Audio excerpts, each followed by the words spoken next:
today's agenda. So like we said, we have quite a little bit to get through. So first, Alexa will start with what is actually a marketing strategy and take you all through that. We've prepared the case studies that I sent around earlier today. We are quite a small group, so I think it will probably be just 2 breakout sessions, breakout rooms. So we'll just work on case study 1 and 2. Then after a quick break, we're also going to talk about branding, and I'm going to take you through a little bit of that and show you also some real life examples from my own business back in the days. And then we're going to break out on that. And then last section is the communicating with your audience, where Alexa will take you through the channels.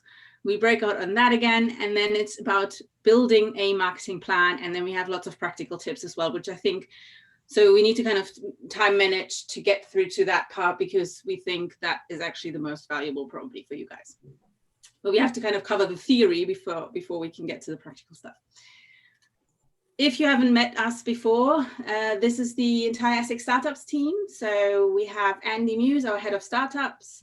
Then we have Alexa, who is here today, our enterprise officer, and Christian, our enterprise assistant. And then that's from the university, basically based. And then we have entrepreneurs in residence, that's James and myself. We are both been involved with the university for quite some years now, and we're running multiple businesses on the side. But all of us, including the team itself, the core team, as in Alexa and Andy and Christian, that we all have, run our own businesses, are involved in other people's businesses, or are building our businesses. So we all, there's lots of knowledge and expertise, and we offer lots of services, but we will talk about that maybe in the end, if you haven't heard of us yet. Cool. Over to you, Alexa, then. Okay, so today we're going to start off by looking at what your marketing strategy is and how it plays a really important part of the startup of your new business. We'll explore the different elements of the strategy and why you need one, the different techniques and channels that you can utilize, the necessary research you need to complete in order to compile one, and some of the key questions that you should be asking yourself along the way. So let's start with why a strategy is so important. So part of any great business plan is having a sound marketing strategy. Marketing at this stage, if you're right at the very early stages of your business, might seem like the last thing on your mind. But a great product or service is only as good as the customers that you can reach. And this is where your marketing strategy comes in. So you've got a great product or a service, and now you need to make sure the right people are hearing about it. So your marketing strategy is where you can map out who you are targeting and how you're going to tell them about your business, basically. So you want to create marketing materials or content that will grab your customers' attention, capture that interest, and then hopefully encourage their need for your product or service and drive them into some form of action. Your main aims are for people to find out who you are, what you do, and how they can find you. So every time you talk to someone, it's important to remember that whenever you're talking about your business, you are in fact conducting some form of marketing. The reason you're talking about it is to promote your product or your service and to drive those sales of what you've got on offer. Your marketing strategy will help you focus your approach, your techniques, and it can help you keep an eye on your costs as well. So creating this effective marketing strategy will help you in various ways, including identifying who it is you need to talk to, how you need to talk to them, and what it is exactly that you need to say. It's your main game plan, basically, for how to approach prospective consumers and convert them into customers, and ultimately keep them coming back to you. So the first question we need to ask really is, what even is marketing? And in the next slide, we've got this short little video that just roughly describes what marketing is. If you wouldn't mind, Magda, please.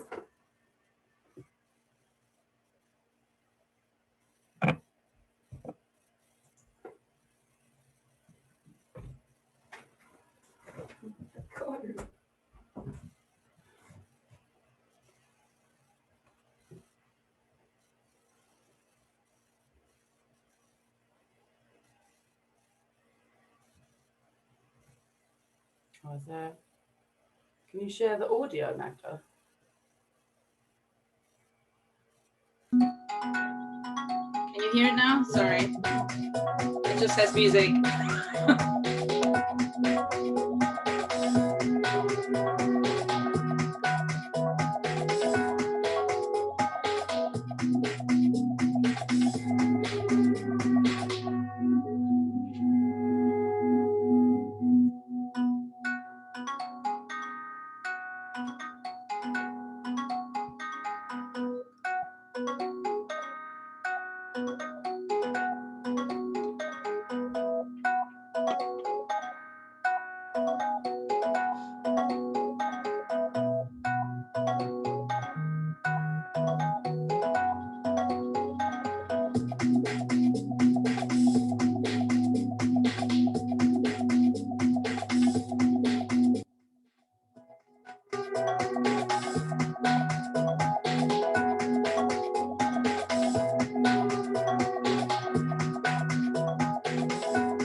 Okay,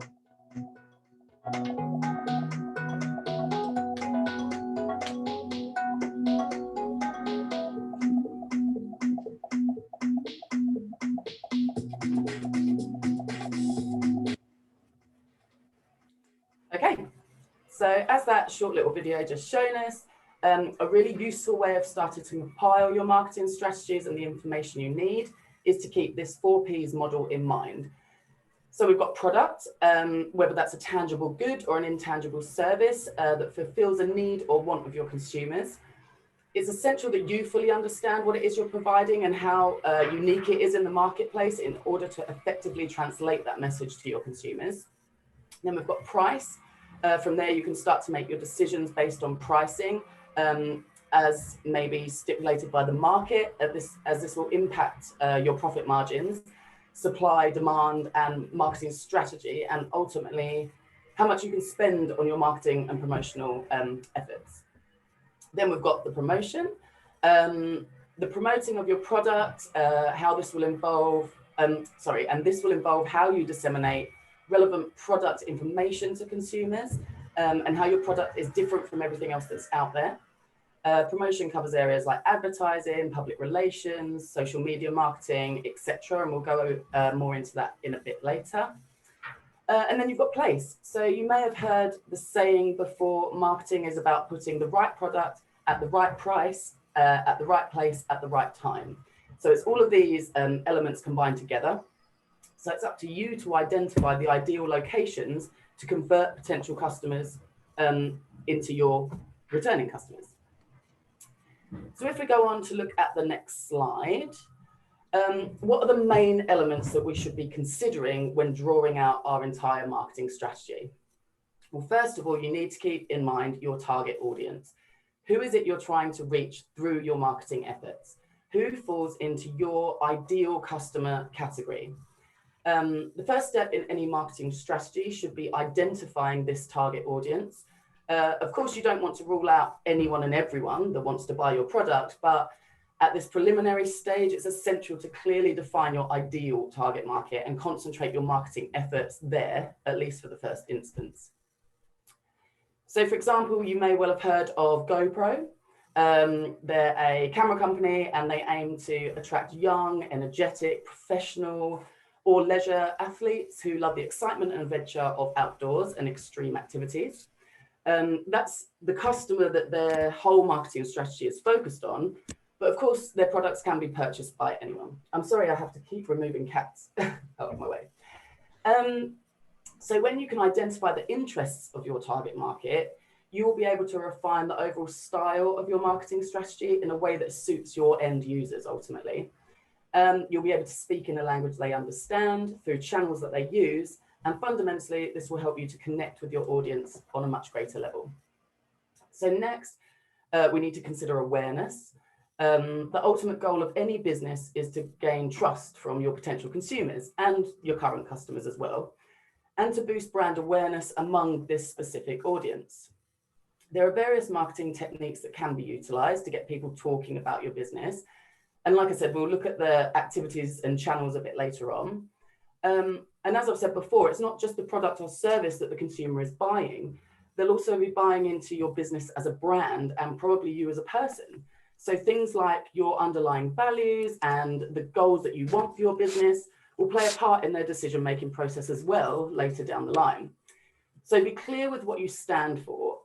So your ideal customer has the information they need when making their purchasing choices. So next, and quite obviously, is your USP, your unique selling proposition. If you want your target audience to take notice and pick you out of all of the competitors out there, you must provide a USP. So what are the main things that distinguish your product or service from the similar offer in the market? What makes you stand out amongst the crowd? You need to be really clear about that. Think about why people might ditch their regular brand of whatever it is they use and decide to use your product instead. And if you can't identify any advantages to your product above your competitors, you may need to go back to your product development stage before you start your marketing stage, because then you can focus your strategy around promoting those distinguishing elements.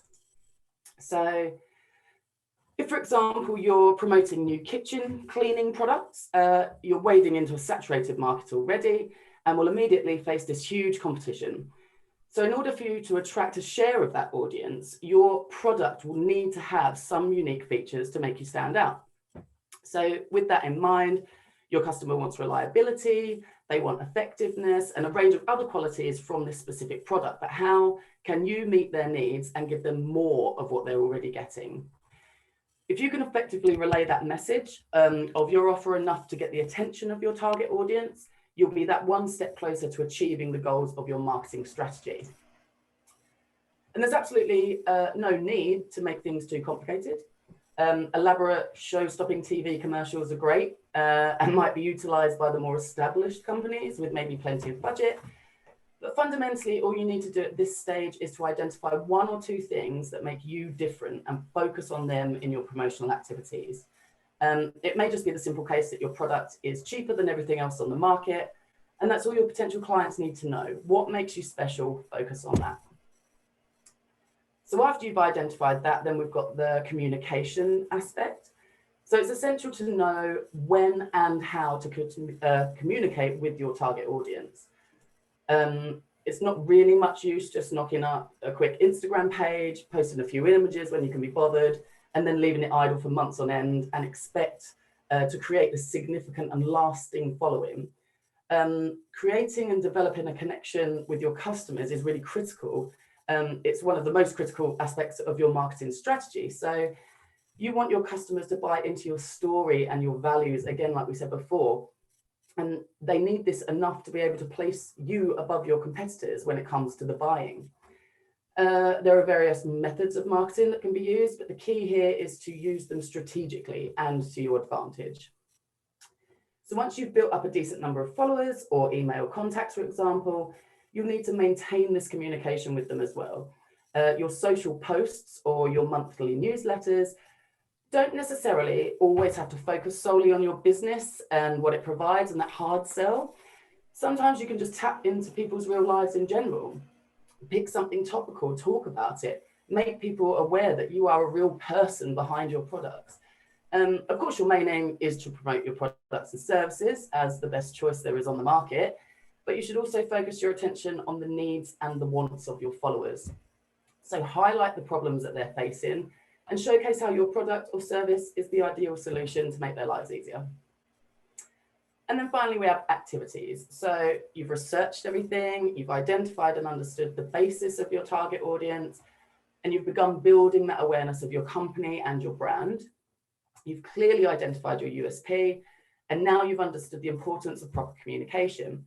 So this leaves you with one remaining factor that connects all of these elements, and that's the activities. And the activities you decide upon will be used to inform your target audience of the advantages of your business above everyone else.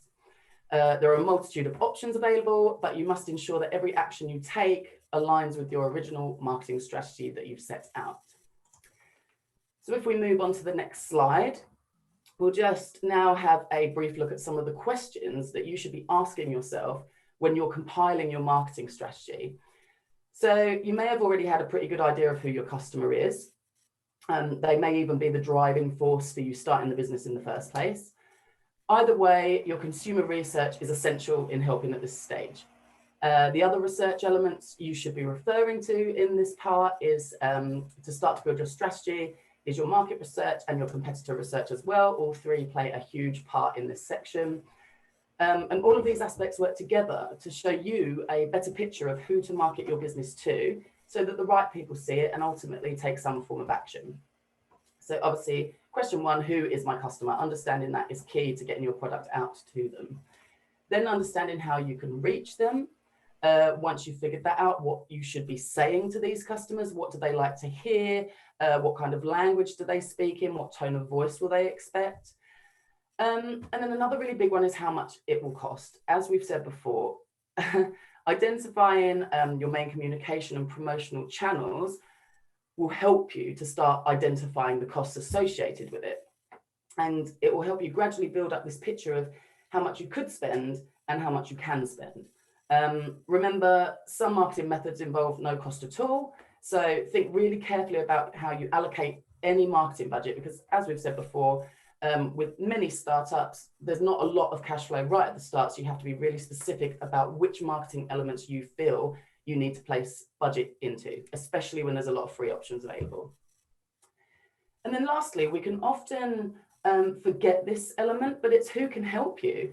Think about the people who can be part of your team. They don't necessarily need to be employed by you. Just build your supporters and advocates and get them to do some talking about you on your behalf. There's nothing quite like positive word of mouth. It's the best thing you can have for your business.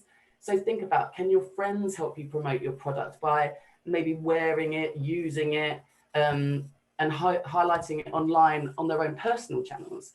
Can you offer some of your product or service for free for people to test in return for great feedback and reviews maybe online? Sorry. And then think about the people that you have around you at home, at work, and for sure here at the university. Everyone is here to help you. So remember, there are loads of people on your side, and they might just be sat there waiting for you to ask them for help. So it's really essential at this stage to remember who is there to support you, how you get that message out to your customers, and exactly who that customer market is. So that's the gist of the marketing strategy. What Magda will now talk to you about is the case studies that we will then do a breakout session on. Yeah, so obviously I've sent you the case studies already. You can have a read through in your breakout room in a second. But the first one is a cafe florist shop. The second one is an experience for snowboarders and skiers.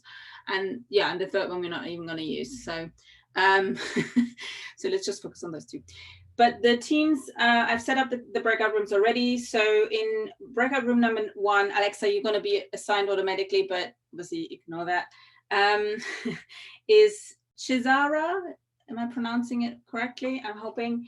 And excuse if I'm not. Gabriella and Krishna. And then in breakout room, so your breakout room 1 has case study 1. So it's the florist shop. And then breakout room 2 is Bingling Feng Rajad, and Temi. So, and then you have the experience for snowboarders and skiers. And the task ahead, and in the next slide, maybe it's best for you to take a screenshot quickly, is to create your 4 Ps. Do you want to take them through, Alexa? Yeah, so what we're asking you to do in this section is try and identify the 4 Ps of the case study you've been given. So it doesn't even need to be a specific matrix, just a simple grid of what is the product, what exactly it is, what the customer wants from it, what the customer gets from it, how the customer might be able to use it and what it looks like. The place, so where can customers find this? How do they access it? What can you learn from competitors of these products at this time? Then price, so understanding the value to the customer, not just the monetary price. Are there other established marketplace prices for this particular product or service? And how does it compare with your competitors? And then finally, promotion. Where and when would you market this product or service? How do maybe some competitors already do these things? And what is the message you are trying to send to your customers? I think, have we got 15 minutes? Yeah, I'm just trying to figure out what we give them. Yeah, about 15 minutes. 10 to 15 minutes. So don't overthink it. So obviously for competitors, don't worry too much about competitors. We're not going to ask you to research competition at this stage. That's going to take too long, but just a 10-minute discussion amongst it. And it's more for, you can apply this then obviously to your own business ideas, but it's just maybe just have a discussion in your group. Cool. Alrighty. I will assign you now to the breakout rooms. Any questions before? Sorry. No? Cool. All right. Off you guys go.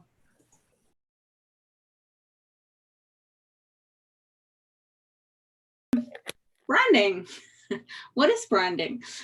A lot of you probably, not everybody falls into that, but a lot of people who have not done any work on branding, let's say, they always think, oh, branding is my logo. It's my visual identity. But that's not all. That's the tip of the iceberg, quite literally in this sense. Your branding is everything that is underneath that water level. is underneath that goes into your visual identity and actually translates into your visual identity. And we always like to look at the brand strategy pyramid, because here you can really see how the foundation, and you go from bottom to top. So at the bottom are really your core values. What does your business stand for? What's your purpose? And then when you build that on top, like, who are you serving, and what are the customers' needs that you are solving?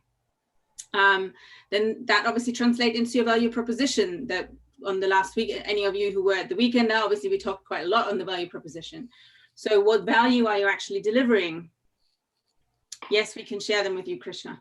That's absolutely fine.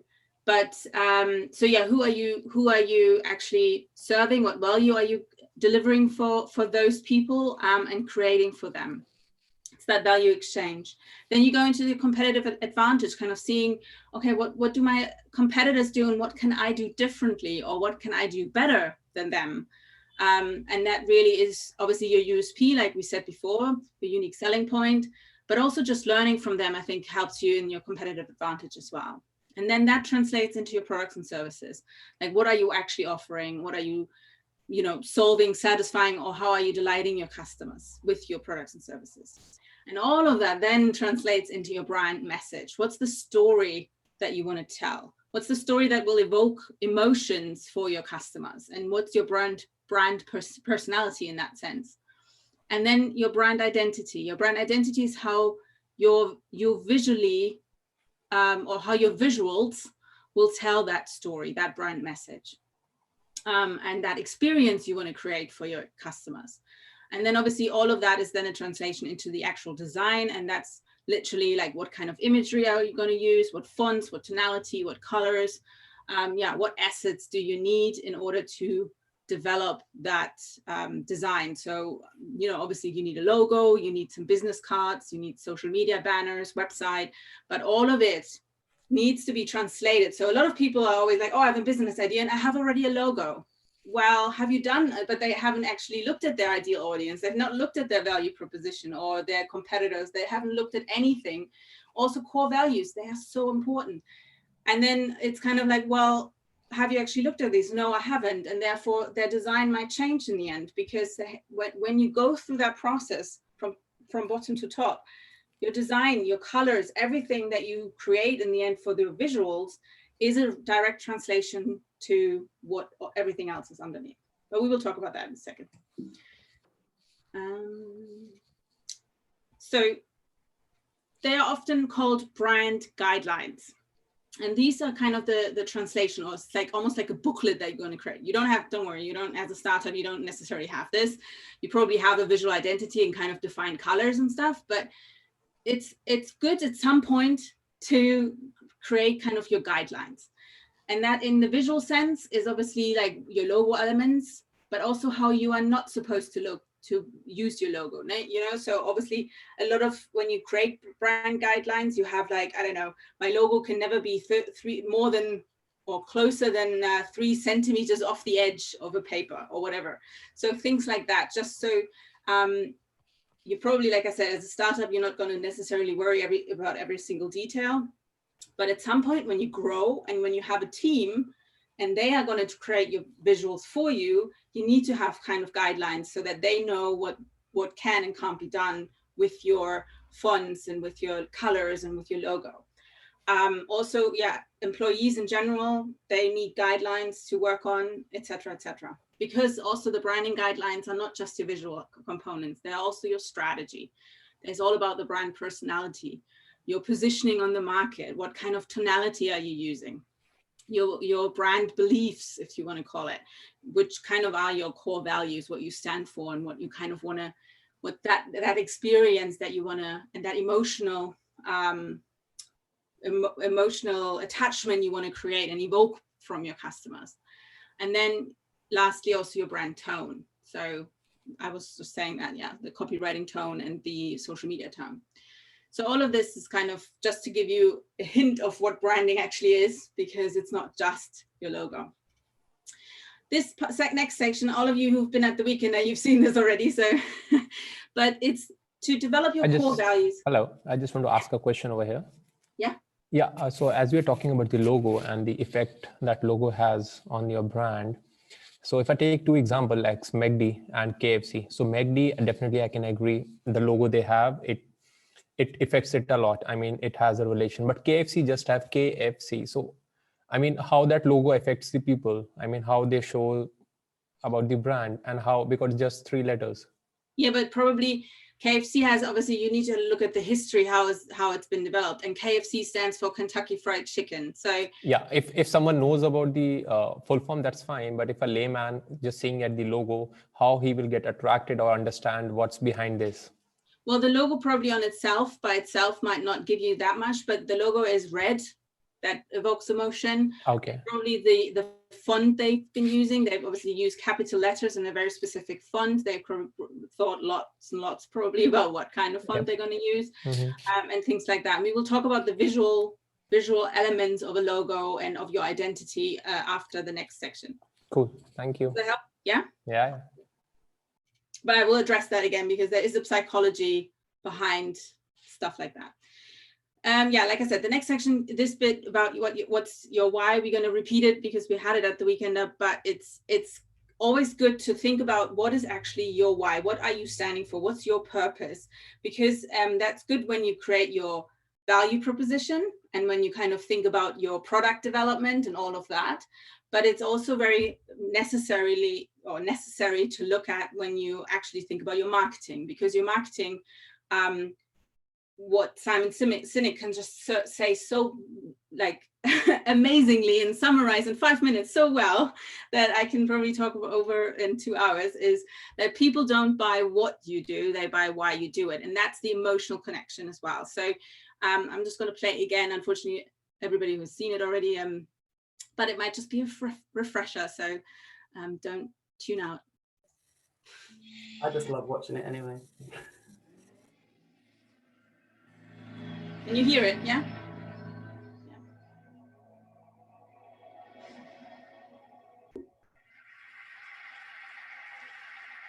I call it the golden circle.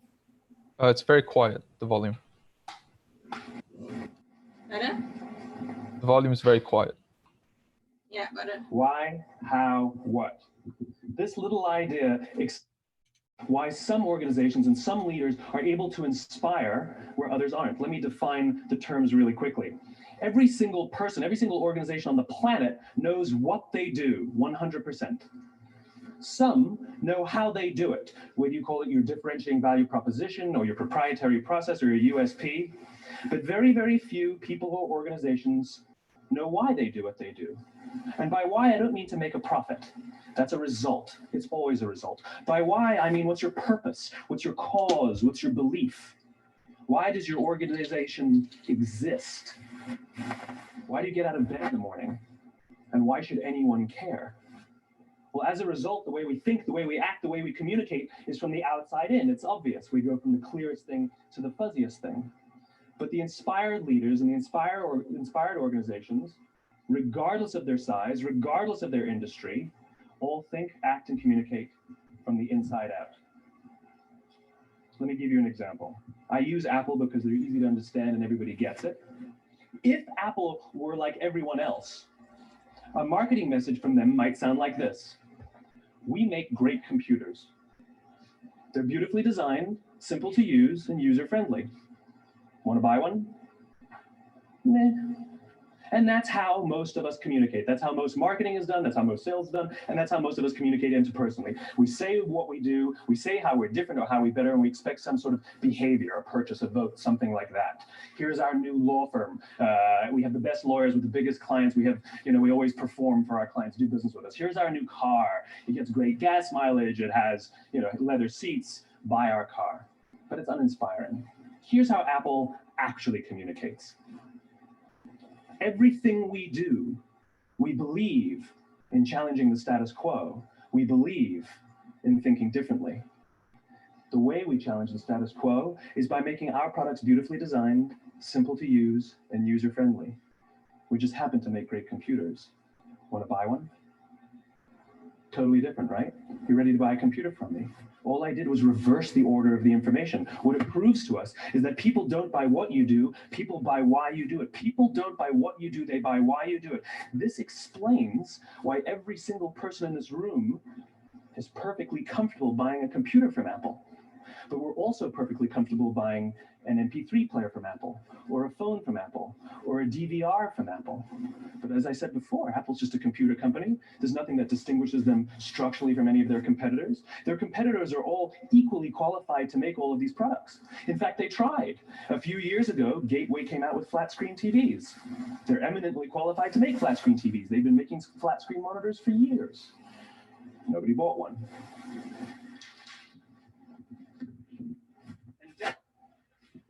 Dell came out with MP3 players and PDAs. And they make great quality products, and they can make perfectly well-designed products, and nobody bought one. In fact, talking about it now, we can't even imagine buying an MP3 player from Dell. Why would you buy an MP3 player from a computer company? But we do it every day. People don't buy what you do, they buy why you do it. When we communicate from the outside in, yes, people can understand vast amounts of complicated information like features and benefits and facts and figures. It just doesn't drive behavior. When we communicate from the inside out, we're talking directly to the part of the brain that controls behavior, and then we allow people to rationalize it with the tangible things we say and do. This is where gut decisions come from. You know, sometimes you can give somebody all the facts and figures, and they say, I know what all the facts and details say, but it just doesn't feel right. Why would we use that verb? It doesn't feel right, because the part of the brain that controls decision-making doesn't control language. And the best we can muster up is, I don't know, it just doesn't feel right. Or sometimes you say you're leading with your heart, or you're leading with your soul. Well, I hate to break it to you, those aren't other body parts controlling your behavior. It's all happening here in your limbic brain, the part of the brain that controls decision-making and not language. But if you don't know why you do what you do, and people respond to why you do what you do, then how will you ever get people to vote for you or buy something from you, or more importantly, be loyal? Yeah, I've watched this now millions of times, but I still love it. And it looks so ancient, like it's from the 90s, but it was only from like early 2000s. But you can see how technology has changed rapidly in the recordings. But yeah, so what we just wanted to briefly cap on this, for your marketing, it is really, really important to have that purpose, that why. And that's also your core values that will translate, like I said, in that pyramid, it's kind of your foundation. What are you actually standing for? And if you can communicate that purpose, customers will respond emotionally on that. Customers will respond to that inner drive why you actually started this business in the first place. This is just some little like what describes you best. Essentially, it's, you know, do you have maybe a passion, and you might have even a purpose, but they're not connected, or B, you have a passion and a purpose, but they are not connected, or you have one or the other, or C, you have a passion that actually is fueling your purpose, and that's where you want to get to. There's also another model that is called the happiness business model. If you have a purposeful company, or you can communicate that purpose clearly to your customers, but also to your team, everybody is going to be much more delighted or engaged, and they're like literally loyalty. It creates loyalty for people. Just things that maybe you can look around in your own life. What brands are you using that you are really connected to from a purpose perspective? And then try to see, okay, so they're communicating obviously on a purpose-driven marketing rather than just the facts and features and benefits. So I think there's a clear difference. When we're starting out, sometimes it sounds so fuzzy, but when you really find and dig deep into your purpose and communicate from that, I think you're going to see wonders what happens with the emotional attachment of people and the loyalty it can drive. This is just on the UN sustainability goals. Probably all of you have heard of them by now. We use them all the time anyways in any of our workshops. But obviously, if you kind of can align yourself to a social purpose, maybe even to one of those sustainability goals, you have already that purpose embedded that you can communicate clearly. And these are really big drivers at the moment, obviously, with everything that's going on, whether that's, you know, recycling side, or whether that's, you know, equality side, whichever goal your business idea might fall into. You know, it's always good to kind of communicate from that as well. Right, but now we're going to go to the visual identity. So actually creating a visual identity, and like we said before, there are some assets that you need to create first, or some what's it called? Some kind of ground rules you need to kind of foundational work you need to do. Obviously, you need to have a logo, and with that, you also need to design, or you need to define your colors. You need to define your fonts, and you need to kind of define what type of visuals would you be using, whether that's, you know, stock photography you buy in, but maybe they all need to be kind of coherent in a certain look, or you might hire somebody to take brand pictures of yourself if you're, for example, a freelancer, or if you create a personal, and what's it called, a personal brand.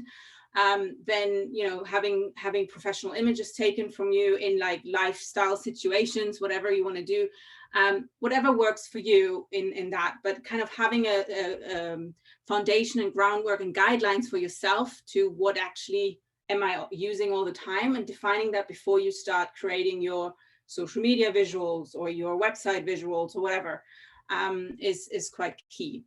Another thing as well, looking into that, is your tone of voice. It wasn't on the assets, but it's definitely something that you need to think about. So think about your customer. What language are they using? Where are they hanging out? What hobbies are they doing? If you know these kind of things, it's very different if you're talking corporate talk to them, like very stiff and very, you know, with a lot of vocabulary that's quite high level maybe, or what you would use in a corporate world, but your customers are actually, I don't know, teenagers, or, you know, people who are not in that corporate mindset. So then there's a disconnect. You would never reach them. So have a think about what language your customers are actually using, and therefore, you know, that tone you can translate into your branding as well. And here are just some examples. Like, you can be very warm in your talk. You can be, you know, inspirational. You can be very serious. Depends obviously also on the topics that you're going to cover. But it's really key to have a think about those things before you start just posting anything. I mean, if you already have kind of started, maybe just rethink and kind of streamline your posts again, and you know, from some point onwards, use that tonality. Then obviously colors. We talked about colors before. There's a whole this is just a very brief overview of the main colors. There's so many spectrum within that, but there's a psychology behind colors. And there's, if you Google color theory or psychology of color or something like that, you will get plenty of actual visuals, but also probably lots of, you know, blog posts discussing all of this. But this is just a quick overview. You can see that, like, for example, a red can be passionate. It can be very exciting. It can be bold. It can also lead, obviously, you know, power or danger sometimes even. It really depends, obviously, how you're going to use it. But it is quite an impactful color. But on the other hand, you might have blue, and blue is, you know, much more even, more what you call like open. But it could also be ambitious. I mean, you can probably, yeah, you read all of this, but like I said, this is just a snapshot. But there are just so many things that influence us, and obviously some of these are to a degree individual, so obviously subjective. Not everybody who looks at red might have a passion. I don't know, probably yes, but some sort of colors might not have the same emotions for you, that, or as strong of the emotion as for you, that somebody else reacts to it. But then maybe that brand might not be yours either. So it really depends. But having at least thought it through and make sure that it fits your customer profile, it fits the emotion you want to evoke from your customers, and also it fits kind of with your values and where you're positioned in the market, et cetera, et cetera. All of that is kind of a translation into your colors. And then the same with fonts. I mean, fonts are quite, I mean, there's so many fonts, obviously, but you can kind of see they're kind of clustered in five main categories, which are the serif, which have the little tiny feet on the bottoms, on the edges. You can, I don't know whether you can actually see my mouse. They have like these little tiny feet on the side. They are the serif fonts, and then you have sans serif, which are those obviously without those feet. Then you have modern, which is like sans serif, but a little bit more chic, I guess. Then this one is a display, they call themselves, and then this one is a script. So I think script, serif and sans serif are very easily identifiable. Modern and display are probably more recent fonts, because there are so many fonts now that you kind of need to put them in things. But having a think about your font, again, if you have a very script font, that might be very youthful. You know, it might be very creative, emotional. Whereas if you have serif is more traditional, I think, but sans serif could be very reliable and very respectable, you know, that kind of thing. So again, fonts do trigger emotions in our brains, and maybe not as strong as colors, but they are triggering. If there is a disconnect, so if you have a red and you have a very script font, and all of a sudden your imagery is also a little bit sexy, and all of a sudden it looks like lingerie, and your product is something completely different, then there's a disconnect. You know, you need to kind of think about these things. Sorry, like just making it up as I go, but that's kind of where sometimes we stumble into these things, and then it's like, oops, we created an emotion that we did not attend to. But so it's just, yeah, good to come back to it. This is just an example. So this is actually one of my old businesses. The Audacious Babe was just a mentoring for photographers, for female photographers. It was a podcast and a mentoring kind of program. But my colors were very much the three main ones, which was obviously the green, the pink, very strong pink, and the yellow. And I used script font and serif or modern, whatever font you want to call it. And I used it, and I just wanted to show this. It's not like mine is the best example or anything. Like, it was literally just how I approached this was initially I looked at all these things. And for me, the script font, for example, was very, very important, because that is that feminine, because it was for female photographers. It was very about that creativity as well, because it was for photographers. But also what I just wanted to, I think, highlight in this example is that I use these colors for everything. And the same fonts for everything. It was just a very consistent kind of image or brand image that I wanted to create. So this is just the website. Then these were my business cards. These were like workbooks that I created for them to download, which funnily enough is also on branding strategy. And this was my Instagram. So it looked all very cohesive. You know, it was all very, very kind of aligned with one another. On Instagram, Instagram is such a visual tool.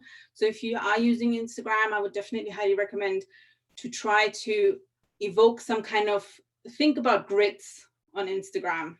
Think about your single message, obviously, but also think about grids, because people respond to how the grid looks like. Not so much now, like with the scrolling and with the Insta stories all the time, but still when somebody then goes onto your profile, they look at the grid. And if that looks kind of wonky or displeasing, some people are maybe turned off by it, not everybody, but obviously photography is very visual. So I had to make a go at this. And I scheduled everything in, so at least then I knew, and it will look all right, like on all these clusters. But yeah, this is just an example, so you can kind of see what I mean with how everything kind of, your brand guidelines are very like I kept them very straightforward and used them for everything. Cool. And that was branding. So we're going to go into the next breakout session, and we just want you to, again, 10 minutes, just discuss your in your breakout room, your case study, and just think about branding in that sense. I don't know whether you want any kind of slide to look back on and take a screen grab, or just have a general discussion. It's up to you.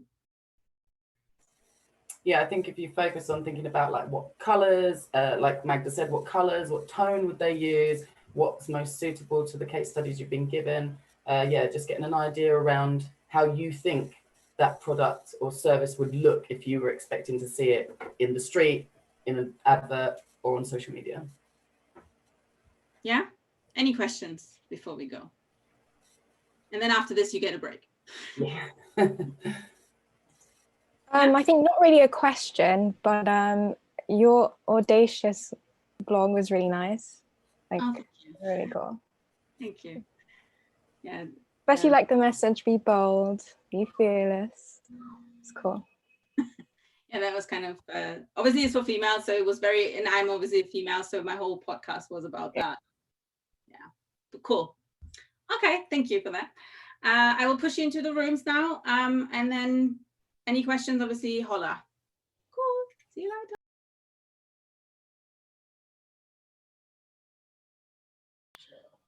All right, if everybody is back, could you just give us a thumbs up or, well, yeah, any reactions? Thanks, Bang. Or turn on your cameras. And then we're gonna continue with the next section. Let me just share my screen again. Is this the right one? Yeah. Cool. Next stuff. Over to Alexa. Okay. So we're going to move on to the channels and activities kind of marketing section now. So at this stage, we've looked at your strategy and kind of understood what it's for and the elements you need to focus on to help you compile it. So now we're going to look at the different types of techniques and communication channels you can use to get your business out there to your potential customers. These activities will all come together to form what's called your marketing plan, which Magda will talk about later on. It differs slightly from your overall strategy and helps you map out literally what you're going to do.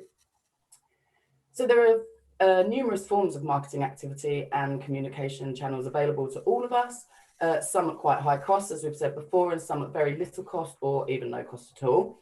So we're going to explore the different types of techniques and practices that you can use. So firstly, the big question, marketing versus advertising, what's the actual difference? So many people will assume that they are the same thing when in fact they really, really aren't. And the best way I like to think about it is to visualize advertising as a slice of a marketing pizza. So the marketing pizza is made up of various different slices, all coming together to produce this one whole marketing strategy. And advertising, though important, is just one of the components of the marketing process and should be utilized alongside other elements and activities. So if we look at the next slide, this example quite nicely highlights the different ways that each type of communication can work. So marketing is you as the business telling anyone who wants to listen what it is you do. It's the overall process that refers to the activities undertaken in order to bring consumers to your product. Advertising is like marketing, but on repeat, using every available channel to really shout about what your business does and raise awareness with that repetition of the same message. Advertising is quite often paid for and allows you a way to publicly announce what it is that you do. Public relations, on the other hand, is focusing on maintaining your public image well enough in order to get people to talk about you on your behalf in a positive way. PR is essentially helping your business to build and maintain a great reputation so you don't have to do much because everyone is kind of already doing it for you. And then finally, branding. Well, branding speaks for itself, or at least your business will start to speak for itself. And so when branding is clear and relatable and people understand it, and then they start to understand what it is your business does just by the branding, then they'll build these certain expectations based on the experiences they've already had with your business, and the brand they would then assume would continue in any product or any service that brand then goes forward to produce. So on to the next slide. Now we've looked at the differences between the types of communication, what channels are there to use? Obviously, as we've said, there are various avenues available when you want to raise awareness of your business and build your reputation. And as technology grows around us, so do our means to contact our customer. So not so long ago, many businesses had to rely on traditional marketing techniques alone. But with the emergence of smartphones over the last few decades, home computers, an array of digital devices that people are getting more and more used to and comfortable with using, traditional marketing could be starting to take a slight backseat. And usually when you're first starting out, your business running costs, like we've said before, need to be kept to a minimum. So by gaining clarity of the traditional and digital marketing aspects available to you, you can help get a better idea of which methods are appropriate for your audience and within that initial budget. So if we look at the differences between traditional and digital marketing, traditional marketing is very hard to ignore and often comes in a form that we will have encountered on a daily basis throughout our lives. However, it often comes at quite a cost if you consider the larger scale campaigns such as billboards, TV adverts, things like that. So traditional techniques are those offline activities that usually fall into the categories of print, word of mouth, broadcast, and telephone. These forms of traditional marketing have evolved in many ways over the years, but the fundamental aspects remain exactly the same. These techniques are often heavily influenced by the infamous 4 Ps of marketing: product, price, place, and promotion. So we're just going to look at them in a little bit more detail so you can get your heads around what each one involves. So on the next slide, we can see there's print and direct mail. So print collateral comes in various forms. It's a physical tool for you to use to promote your business and spread that brand awareness. You may hear them be called leave behind materials because you do just that. You leave it there to imprint a part of your business wherever you've been. So examples are brochures, leaflets, posters, notepads, calendars, business cards, things like that. These marketing materials can be used in different ways. So you can go around your own town, putting posters up, you could do a door-to-door leaflet drop. You could even create branded notepads and pens to give away at some events that you may have set up or exhibitions, things like that.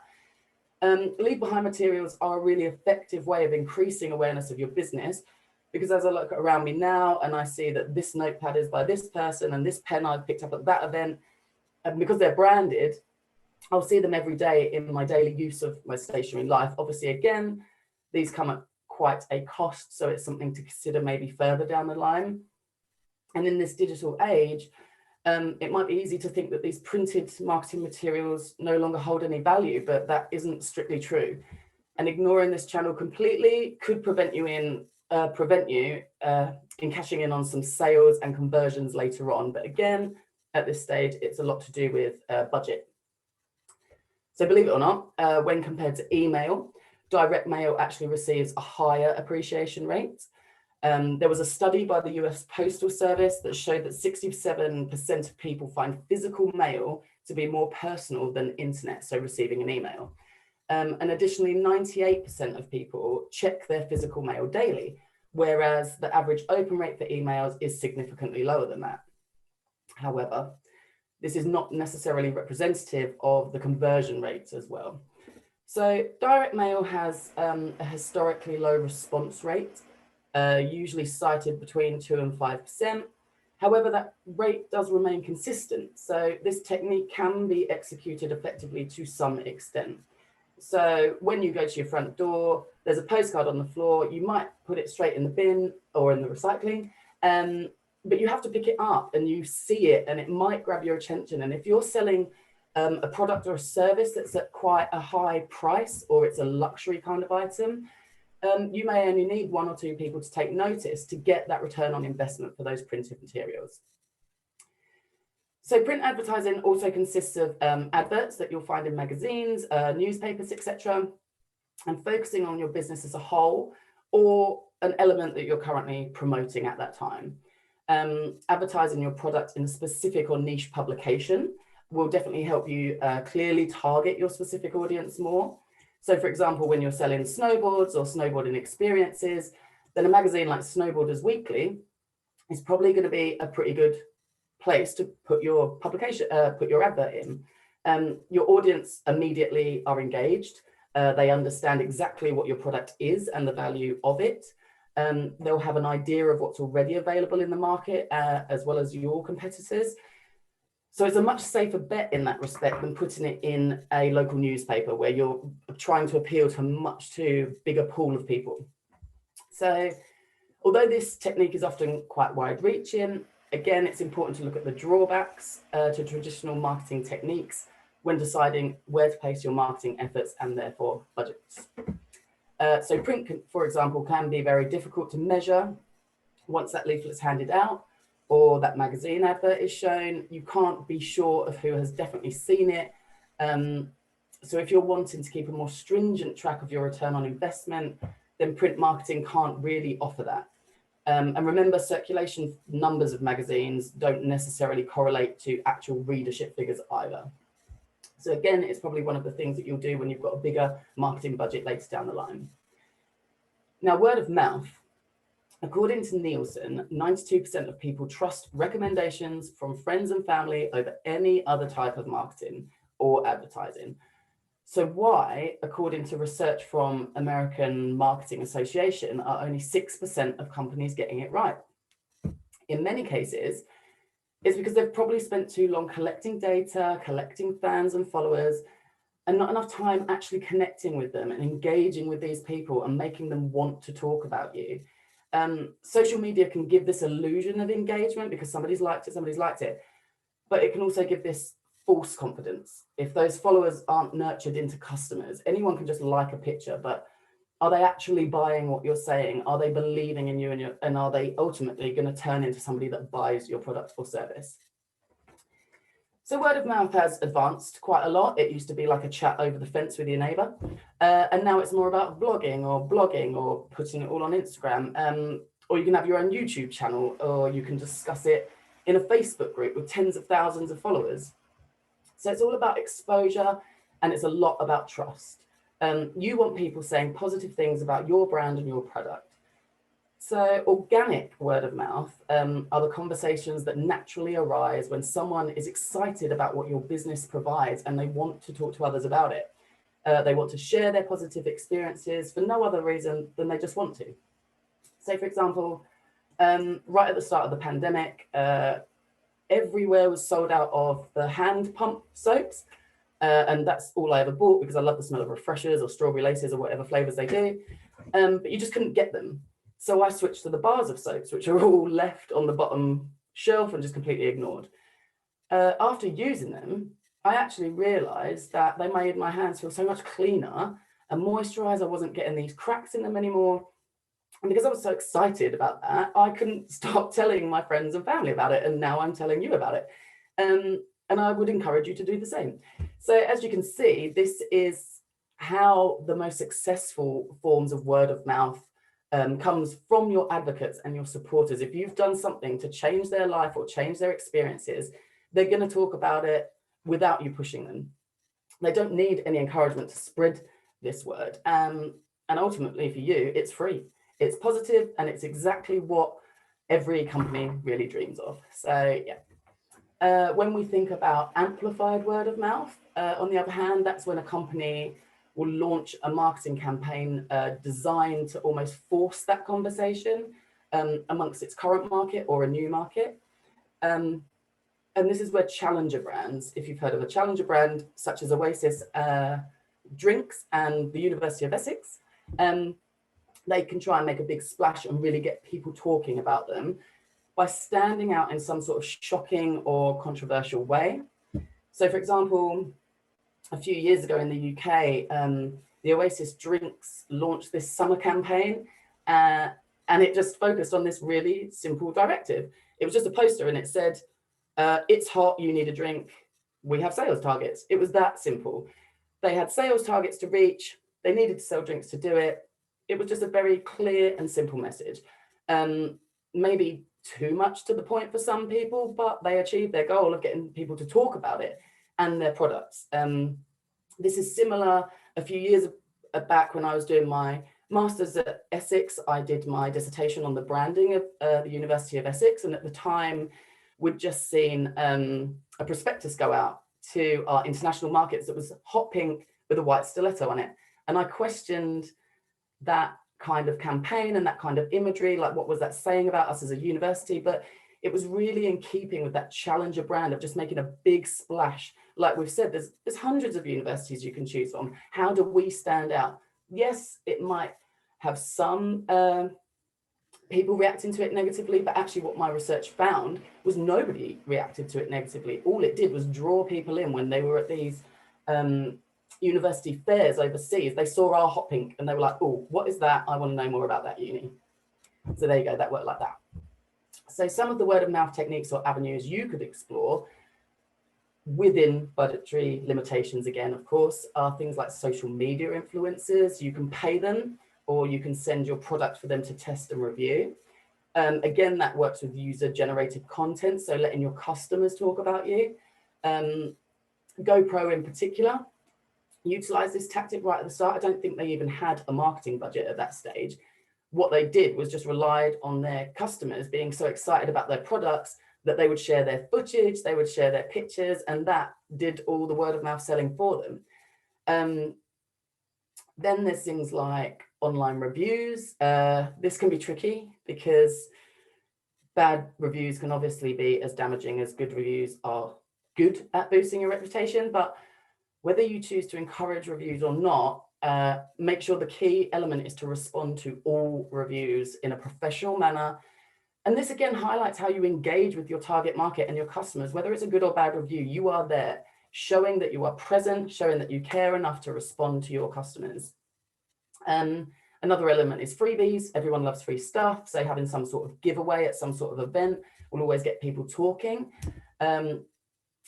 I'm not sure if it happened this year, but in previous years at Freshers Fair, the biggest queue is always for Domino's because they are giving away a free slice of pizza. Like, everyone's had pizza before, but just having that something that's free just really drives people and drives their emotion, and you can't help but remember that it was Domino's that did that.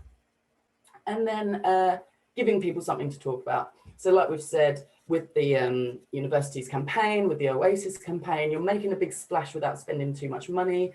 You may be able to create a big scene for your launch. I know like flash mobs are a bit old school, but something that are going to like disrupt your market and send your customer base this massive surprise that nobody's expecting. Maybe you might choose to, when you log people's contact details, keep track of their birthdays and surprise them with like a discount code on their birthday. Anything where you can make a noise, people will listen. But just try to make sure, obviously, it's a positive noise. So as you can imagine, you can gain some really good traction with word of mouth techniques. And most of them are free in terms of cost. However, bear in mind, it can be a lot of effort. And especially when you're at the start, it's quite slow going as you're taking your time to build that reputation. But if your business is right, people will start to do the talking for you. Plus, with the digital age here to stay and only getting more and more part of our lives, what you say and what people say about you can travel across the globe in seconds. So just make sure that these people are saying the right things about you. So another big aspect is broadcast. Broadcast marketing, traditionally a way to advertise your business through means of TV or radio to gain viewers and listeners' attention. This does cover specific advertising like via commercials, but also things like product placement in shows and endorsements from radio personalities maybe. But to use these channels effectively, you've kind of got to be able to determine demographic groups for your products or service and their corresponding viewing or listening habits.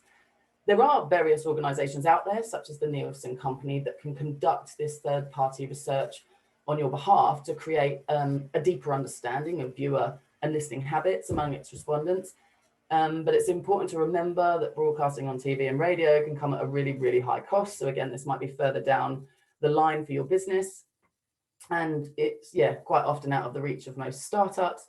And it's more of a sweeping technique. It can't provide hugely detailed targeting, but obviously it hits a lot of people. And then telephone. So it may surprise you to find that even now, many businesses do still use telephone marketing to some extent to communicate with their customers. Small businesses, particularly those that have more of a B2B, a business-to-business focus, they can often target their customers using the phone to generate and liaise with sales leads, but also give quotes, arrange appointments, chat about what it is you provide. This technique can offer several advantages, but most importantly, you can talk to the customer directly. You can ask questions and find out what their needs are and answer any immediate queries or objections that they may have. An email it can be quite easily ignored or stored away for later, whereas a phone call is usually answered and the person on the other end usually has to make a decision or at least consider your proposal in that very minute. As we know, maybe all of us are getting a bit to the end of our tether with cold calling. But again, when you're doing B2B, businesses may be a lot more receptive to this form of receiving sales calls. If you're offering something relevant to them, they've probably made similar calls to generate leads themselves. So they do understand how it works and are going to be more receptive to that interruption that some of us might see it as. So if you are targeting your customers that way, you should think carefully before you use telemarketing. If you have done your customer research and you think this is going to be a really awful way and they're really going to negatively react to this, then don't. And again, a call, like other things, it doesn't have to be that hard sell every time. You can try and just gain really insightful feedback just by talking to your potential customers and understanding their needs and wants more. And again, anytime you talk to someone about your business, you're raising that brand awareness, you're doing marketing. So if we move on to the next slide, we'll have a quick look at some of the digital marketing or online marketing techniques. These are delivered by the internet, electronic devices, phones, tablets, etc. So these can often come at a much lower price point than traditional marketing activities, and can provide ultimately a much better understanding of ROI, return on investment, in most cases. And you can refine your target audience in a much more effective way, and keep almost a live track as well on your campaign and how well it's doing via various analytical tools and insights, which we'll talk a little bit more about later. So digital marketing comes in a variety of forms that you may know, some you may not. So there's things such as your website, email campaigns, SEO, search engine optimization and marketing, pay-per-click advertising, social media marketing, affiliate marketing, video marketing, the list goes on. With digital, there's only ever getting more and more channels that are available to us. So when we think about our website, having a well-built website, to me, that's easy to navigate can do wonders for your business, especially as a startup. Not only does it show that you are currently and actively trading, but it's also home to so much of the information about your business and your products, and even you as a person behind the brand. It gives the consumer trust in your brand, that you have this reliable and static means to provide information, and can often help elevate you above the competition if they aren't offering this same online similar resources. As you can imagine, many people, especially right now, will do a lot of their things online, shopping online. And the number of people doing that is only going to grow as the younger generations become more and more internet dominated and dependent. Despite this fact, 46% of small businesses don't have a website. And 35% of them feel that their operation is simply too small to warrant one, and that's just not the case. There are so many advantages to having a website, and even the smallest of businesses can certainly benefit from an online presence in that form. A website can create multiple opportunities, both big and small, for your business, from simply providing a place to host your essential contact details, right up to helping you move into a global market from a local one. Social media alone cannot do that. Digital sales and conversions can have save lots of time and labor. You can have things like automated booking systems, you can have automated contact systems, and also you don't necessarily require a physical shop or a physical office. These aren't necessary to manage your tasks when you've got that website offering those same things. Another important advantage of having the website is your ability to track your consumers' interaction with your information. So like we said earlier, yes, posters and leaflets can grab people's attention immediately, but how do you know what they've done with that information? So there are various analytical tools available to show you how many people have visited your site, for example, which pages they've viewed, how long they've stayed on them, what they may have downloaded, and that's all available via Google Analytics. And then you have other resources such as a thing called HubSpot. And with HubSpot, you can literally watch live as your users make their journey and navigate through your website. And you can watch where they go. And this is great because it gives you all these insights and can help you refine and adjust your activities to align it more closely with what your customer wants. So for example, if you see them going up and down one page and they don't know where to go to find the information, that helps you reassess how you've laid out your website and how you can make that consumer journey much more easier to navigate going forward. And so again, there are numerous platforms out there where you can host your website. Some basic websites can be built very easily just using a really simple drag and drop type block format. So you don't have to be like a technical coding wizard. You can offer this website functionality at a really low rate. Often some of them are free. You might then have to endure slight advertising from the providers, but it's free up into a much more manageable cost. So having that online presence can create this essential element of professionalism at a really low cost and in some instances low effort. So in line with website, you'll probably, I would suggest having an email inbox. Again, it looks much more professional. Again, you might be restricted by your budget for marketing, and therefore you'll have to figure out how to do more with less.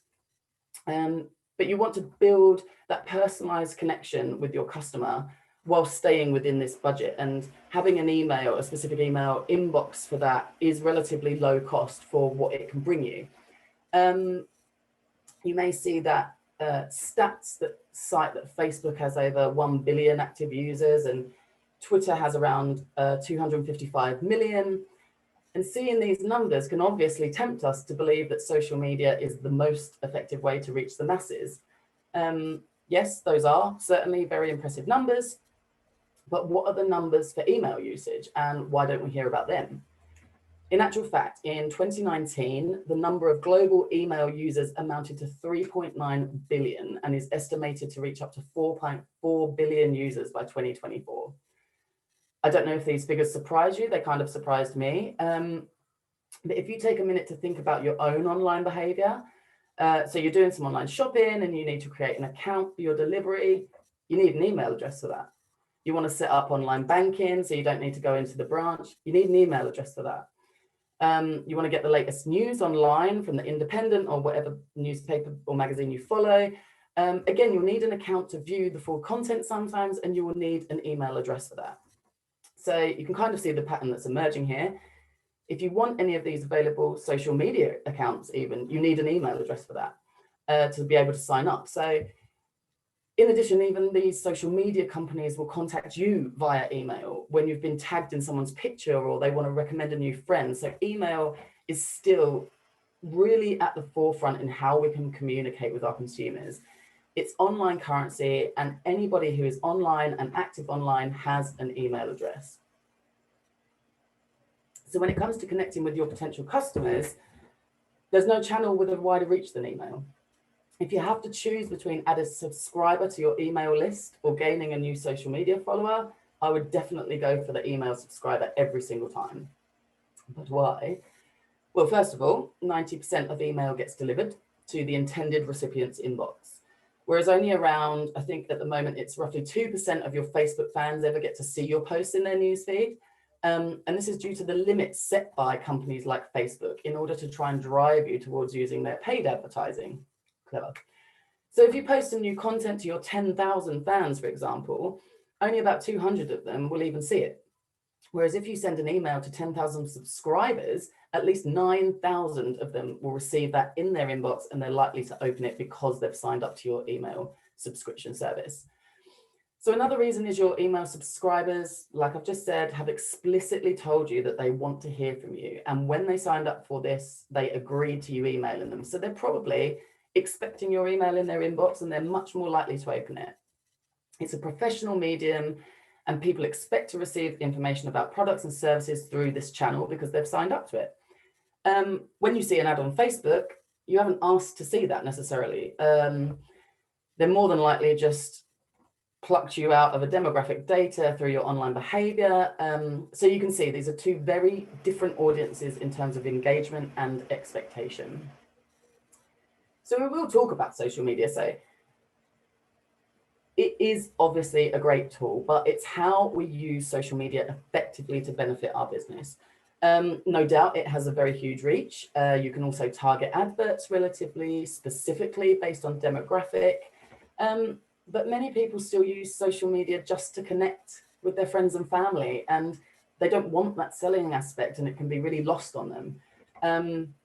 Alongside this, platforms like Facebook will continually update their algorithms to make it harder for your audience to see your content unless you're paying for the privilege. And the biggest issue you'll face with social media platforms is that they are owned and operated by someone else. They are owned by a third party. Your marketing efforts are at their mercy, and any changes they wish to make to their channels, you have no control over. So the best way forward is to plan to use your social media channels as support for your website, for your email campaigns, and any other promotional activity. Yes, they are a really good technique, but they can't be your sole means of connecting because of the elements we've just talked about. So we've already seen the email usage stats, and those numbers are only growing over time. In comparison, when we think of social media, think of MySpace. I don't know if any of you even remember MySpace. At the time, it was the social media platform to be on. And that wasn't actually that long ago, but where is it now? Imagine if you've spent the majority of your marketing budget on your social media audience alone, your efforts would now amount to nothing, as the channel just isn't used anymore. And that's as quickly as we know, social media acceptance and usage can change just like that overnight. Whereas email has remained stable throughout these changes in global behavior. Social media marketing, of course, does have its benefits. Primarily, the ability to instantly connect with your audience to help build your brand, increase sales, and drive traffic to your website. But it's not just about the content you put out there. Social media channels can be utilized in a myriad of different ways. So, for example, if you want to find out what people are saying about your brand, you could track conversations and responses to relevant mentions to gauge an understanding, or maybe you just want to know how well you're performing on social media in general, in which case you can analyze the reach and engagement of your posts with inbuilt analytics tools. If you want to reach a specific audience in large volumes, you could run a really highly targeted ad campaign and put lots of money into it. So the main areas to focus on when thinking about conducting social media marketing is your strategy, the planning and publishing of your content, listening to your audience and engaging with them, and then analyzing your user and engagement stats. Then all of these can talk to you about how you can advertise further with all of these elements already in mind. One of the strongest benefits to social media marketing is the fact that you can directly engage with your customer. You can answer their questions live, you can share your thoughts, you can ask their opinions, and you can get their feedback pretty instantly. There certainly is a need for social media presence, but it's just a note to be wary about relying on it entirely for your marketing strategy without other means of marketing to back you up. So I think now we've kind of covered the main aspects of digital and traditional marketing in some depth. We're going to move on to a breakout session now, where what we'd like you to do is, again, to take your case studies and try and identify and target the channels you think are right for your case study. So list the channels that you might use, think about how they might use them, the kind of messages you might say, again, the tone of voice. You've already decided kind of on your brand identity, so something that feeds in with that and your ultimate underlying values of your business. Hopefully that all makes sense. Yeah, absolutely. Thank you, Alexa. Have a drink. Yeah, take a drink. That was a long section. Also, just wanted to add on to that entirely, though, because it's nice to know what falls under traditional marketing and what falls under digital marketing, but having an integrated or a diverse marketing mix is obviously key. Like you said, in the end, you can't rely you can't rely only on one aspect over another. It's the integration of all of them, and all keeping in line with your brand message, all keeping in line with your logo, branding, colors and whatnot. If obviously, email is a little bit different, but email is a lot about tonality. And also tracking your subscribers, attracting them potentially, you know, with giveaways or whatever on your website, so that they give away the email address, but then have a clear out regularly on email addresses, because people who are not engaging are not really useful. They're not your target audience necessarily, and like that. But yeah, having an integrated marketing mix is key of all of it. But Krishna, you had a question, you raised your hand. So if you want to unmute yourself and ask that question. Yes, I'm not too sure if you're covering strategy and the cost of acquisition of customers across the platforms, because at the end of the day, your ad spends or social media spends should translate to long-term customers. Yeah. Like I'm directly, sorry. Yeah, no, go ahead, sorry. I'm directly referring to Paul Swaddell's app development, churn rate. Even if you have an acquisition of, even if you spend £2,000 per month, and you're adding on 750 customers, so to speak, users, they're going to dwindle every month. So I'm literally losing money.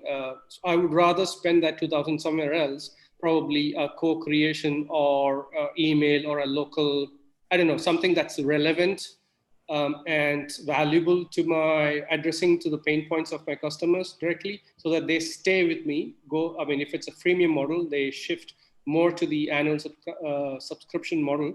I get more cash upfront, they stay longer than, the social media sort of a thing. Because yeah, stats and all that great, but what about the returns in terms of long? Yeah, sorry. That was the question. Yeah, okay. It obviously it all, we're not covering the exact of like how to budget and all that, because that I think would absolutely blow this whole, we could talk about that for another 2 hours probably. But you're absolutely right. It is part of measuring. So if you do advertising, as in paid advertising, what we are talking more about, first identifying obviously your marketing mix. Where are your customers? Where can you reach them? How can you get in front of their eyeballs? And then if you are deciding to use those channels also in regards to paid advertising, yeah, you always have to measure your KPIs. You always have to kind of see what is your return on investment for all of these? How are they translating, clicking onto your website, and how are they channeled through your website to actually buy something? Only if you convert actual customers makes sense. So there is a lot of trial and error in the beginning, but once you kind of adjust messages, you probably have also multiple campaigns running at the same time. But that's a different story. I think what we want at this stage is literally, you just first obviously have to kind of identify, are they, if your customers are elderly, they would maybe not even be on social media. They might, hopefully some have, but it depends where you want to reach them. Or it depends where would they hang out, how maybe traditional marketing techniques like having some direct mails to their house, or having, catching them in their daily activity when they go on a newspaper run. Maybe there is a way to capture that, or whichever way. You have to kind of think about your customers obviously first to get in front of the eyeballs. And there is a statistic, I don't know whether that still holds, it used to be a few years old now. You have to get in front of your customers at least 7 times before they even actually buy something from you. So it takes time to get your message out there and to acquire. Obviously, that's why it's so expensive to acquire new customers over actually keeping keeping customers loyal. So that's why that's why I always find it very confusing. Here, it's a lot, advertising is spent on, or a lot of marketing efforts are, for example, spent on acquiring new customers for mobile companies, mobile phone companies, or internet providers and things like that. But the customers that they already have, they're treating like there's nothing on loyalty. And I always get really, really frustrated. It's the same with insurance companies. At least here in the UK, I've noticed the difference, because in Germany, it's a little bit different. In Germany, loyalty is rewarded and not new customers. So here you have to always change in order to get the benefits, a lot of benefits. And they're doing a lot of acquisition, whereas why not treat your customers that you have in a loyal way? And so I think they're missing something, but anyways, that's a different story. So yeah, so for now, I think we're going to go into the breakout rooms to identify obviously the target channels. Think about, like I said, think about that customers or those customers for your case study, and identify where could they hang out, how could you reach them? And then we're going to go on to the marketing plan after that. Yeah.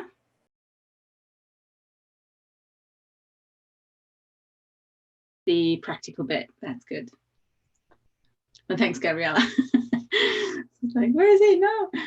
Cool. Everybody is back, I believe. Yeah. Okay. So, yeah, the next bit is about building that marketing plan. So now that you've kind of strategized all of it, it's now coming to actually creating a plan for it and how you implement that, like how you implement your strategy. And when you create a marketing plan, there are several steps involved. Obviously, like some of them you have already done because you've done the strategy around the marketing. So who are you is obviously the kind of your core values, the brand message that you want to kind of the branding, the entire branding development that you've done. So that's already, you've done that in step one, basically. Then obviously what you want to achieve. So you need to set yourself some overarching objectives. What is this marketing plan doing for you? So you might have company objectives overall, and marketing will, or your marketing activities will help you in those reaching those objectives. But you need obviously to understand what are those objectives? What are those goals that you want to create? And if you have staff, obviously everybody in your team, everybody needs to know your objectives in order to work together and pull at the same strands. So then obviously, as always, with everything, you need to understand who your target market is and who your customers are and what, you know, all the stuff that went into what we already discussed. Then step 4 is the channels that we've just talked about as well. So you need to kind of understand how to reach your customers. Actually, how can you connect with them? What's the strategy there? Like, what is the actual message also? That's step number 5. How are you actually going to communicate with them? And set up some I guess guidelines, and initially when you're starting out, it's just kind of a little bit of your gut feeling. You kind of you start thinking about, okay, what is those message? What are those stories? What are those emotional things that you can, that why as well, that you can mix in, that you can evoke those emotions in your customers. And then last but not least, you need to kind of think about, okay, how can I actually measure all of this? I mean, it's nice that you post on social media or you send out that email, but you need to also look at and evaluate those messages. Like we said before, with the return on investment, with KPIs, with you know, just knowing how many, like the insights, potentially the insights of your Facebook campaigns, maybe not even the like not the paid campaigns necessarily, also, especially when you don't have a budget for that at the beginning, but looking at your insights, how many people have commented, how many engagement, what were those comments? So make sure that you always measure, was there kind of some sort of traction that you can, that have people clicked on. If you are doing paid advertising, have people clicked on the website, and then analyze it, like Alexa was saying before, there is another, obviously attaching your website to something like Google Analytics as well, to know exactly what is going on your website. Where are the hotspots? Where are the, you know, where are the eyeballs, the scrolls, where are the clicks, where are people going? On your website needs to be, your website is an extension of your business card. It's a digital version of your business card, but also it's your sales funnel, or the end of your sales funnel, because that's where you're converting your customers. So your website needs to have different functional. I mean, we can talk about website for a long time. There's so much on websites alone. Like, you need to always on the pages have clear call to action. What do you want? If they read all your spiel, okay, now what? You know, they need to understand where you need to guide them through your website into that sales process. But back to marketing first. So yeah, you need that marketing plan is literally to think about the overall objectives, to think about who your customers are, et cetera, and then putting that down. And like we said before, creating a diverse or an integrated marketing plan is key here. So don't just rely on one channel only, make it integrated. You have maybe different, you don't have to be on all social media platforms. They are not all equal, obviously. So Facebook is a very different target market potentially than YouTube. YouTube is a very different medium in itself, because that's video content that is very specific. Obviously you can reshare your video content onto your other social media platforms, which highly recommend, to always utilize all the channels. With when you do a for example, you write a blog post and you have a video, link the two, have them embedded with each other, and then you share them on all of your social medias, on emails, etc., etc. So think about all the integrated parts, all the little what is it, the clocks in a clockwork, or whatever the saying is, the little what is the saying, Alexa? All the cogs in a wheel. Oh, cogs in a wheel, thank you.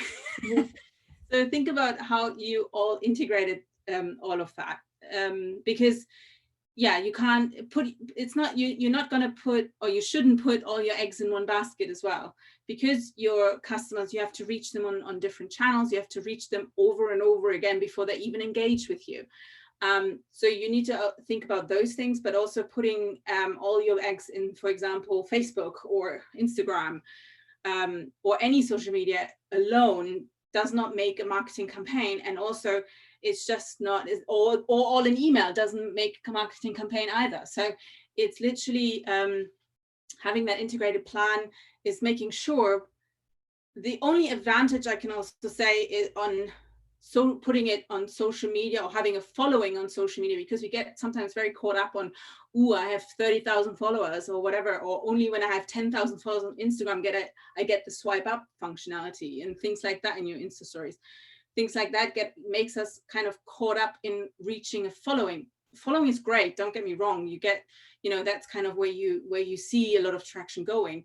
However, you don't own that following. As soon as Facebook, Instagram, obviously they're connected anyways, they change their algorithm, you're screwed. And that happened over the last few years multiple times with businesses. All of a sudden they can't reach anybody of their following anymore.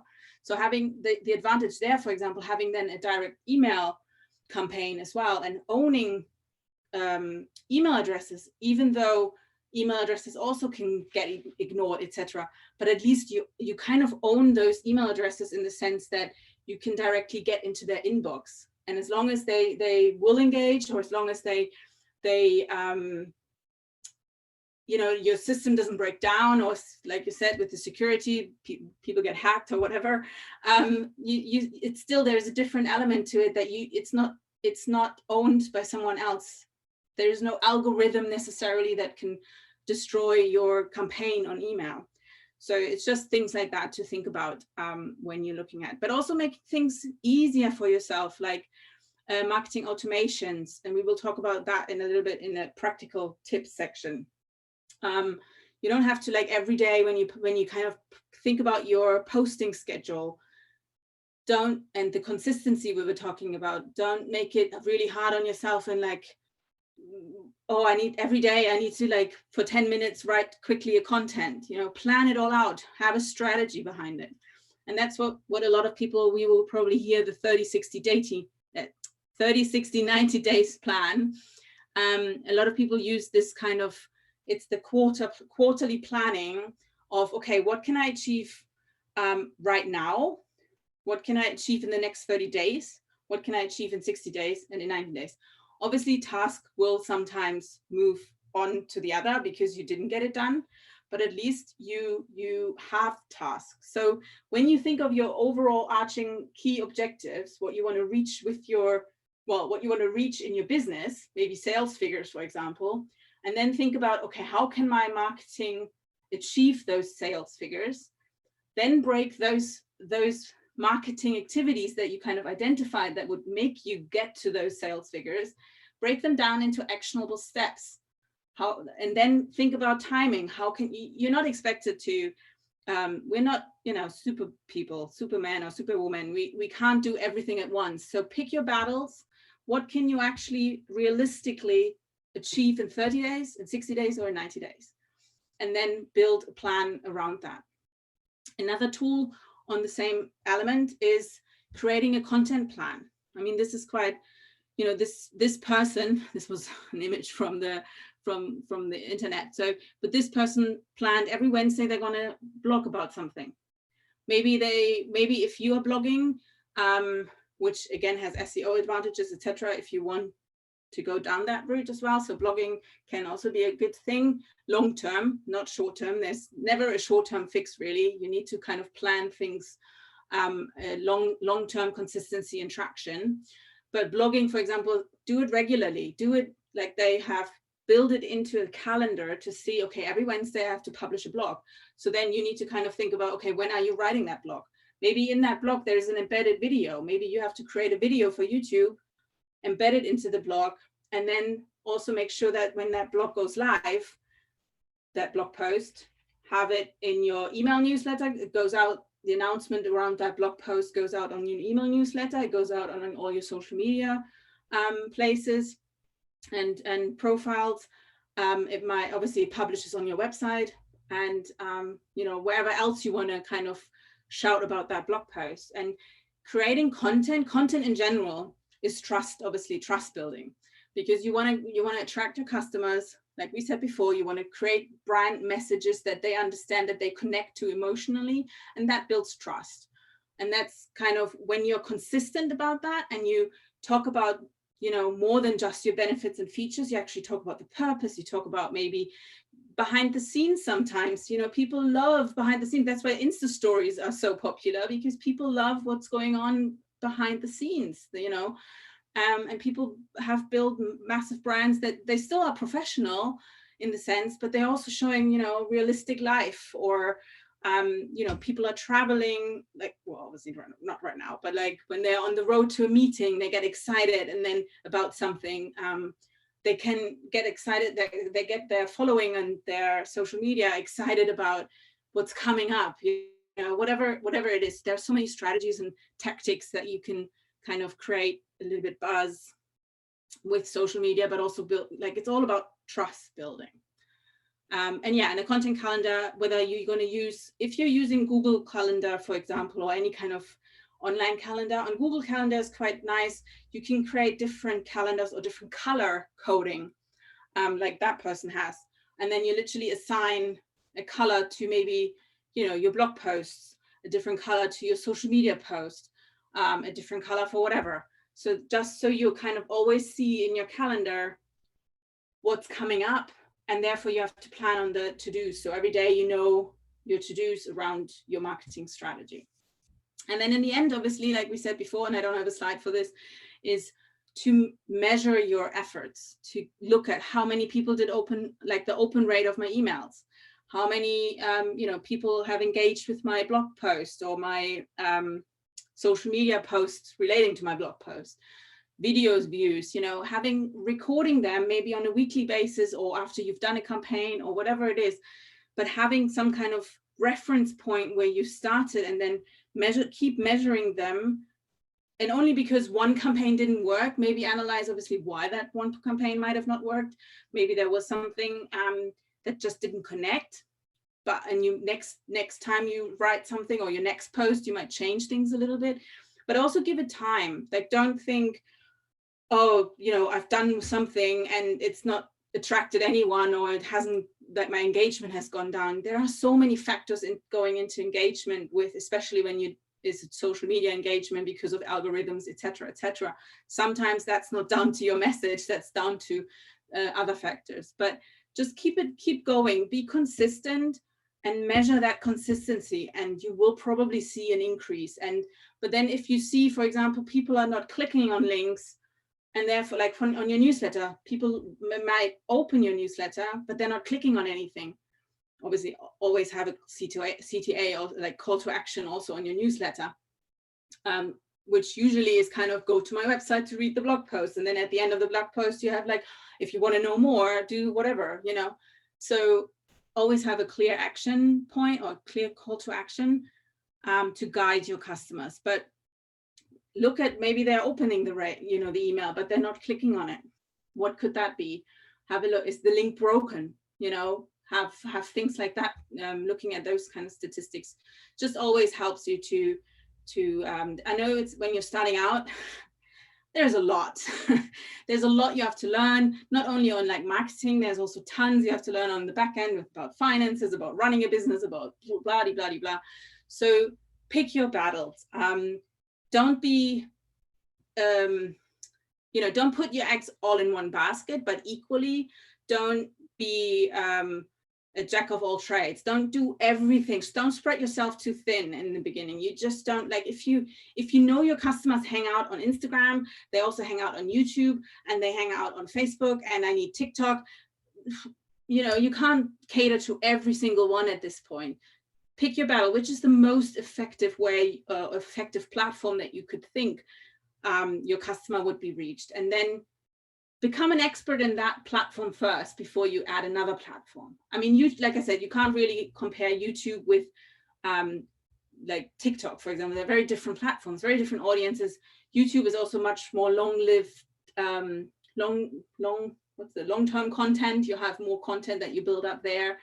YouTube is another Google method. Like, a lot of people don't even use Google almost anymore, in the sense of when they like how to do certain things, they just use YouTube to Google something, you know.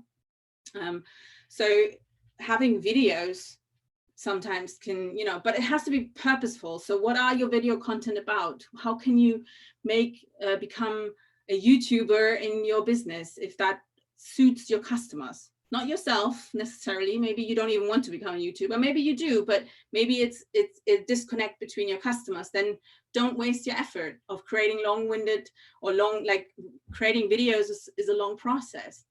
So yeah, have a think about all these things, and then create a content plan, be consistent, and then yeah, 30, 60, 90, measure your output and see how you go. That's on marketing plan. So before we dive into some practical tools you can use, and these are just some examples of, we pulled together some different software or different types of things that you could use that might help you with doing all of these things and creating that marketing mix. But any tips, any questions on the marketing plan? Okay. Yeah. How extensive should the planning stage in the beginning be? Because I find that you can spend 1 day on it, you can spend a week on it, you can spend a month on it. Yeah, so you can spend a long time on it. Probably sometimes we plan and plan and plan, and then the planning becomes your procrastination and your excuse of not actually executing. So recognize that in yourself, because I have that tendency. So I know that about myself, that you know, take a few days, digest it all, do a little bit of research, put it into a plan. Does it look for, like, I always like visual, but in the sense of, does it make sense of, are they all, how would they be integrated, and how could you be more efficient with your posting, for example, like the automations, or which we will talk a little bit in the practical tips, but how can you kind of streamline your schedule? And I think don't overspend, like don't spend I think a week is probably maximum. So don't overspend time on it before you actually do it.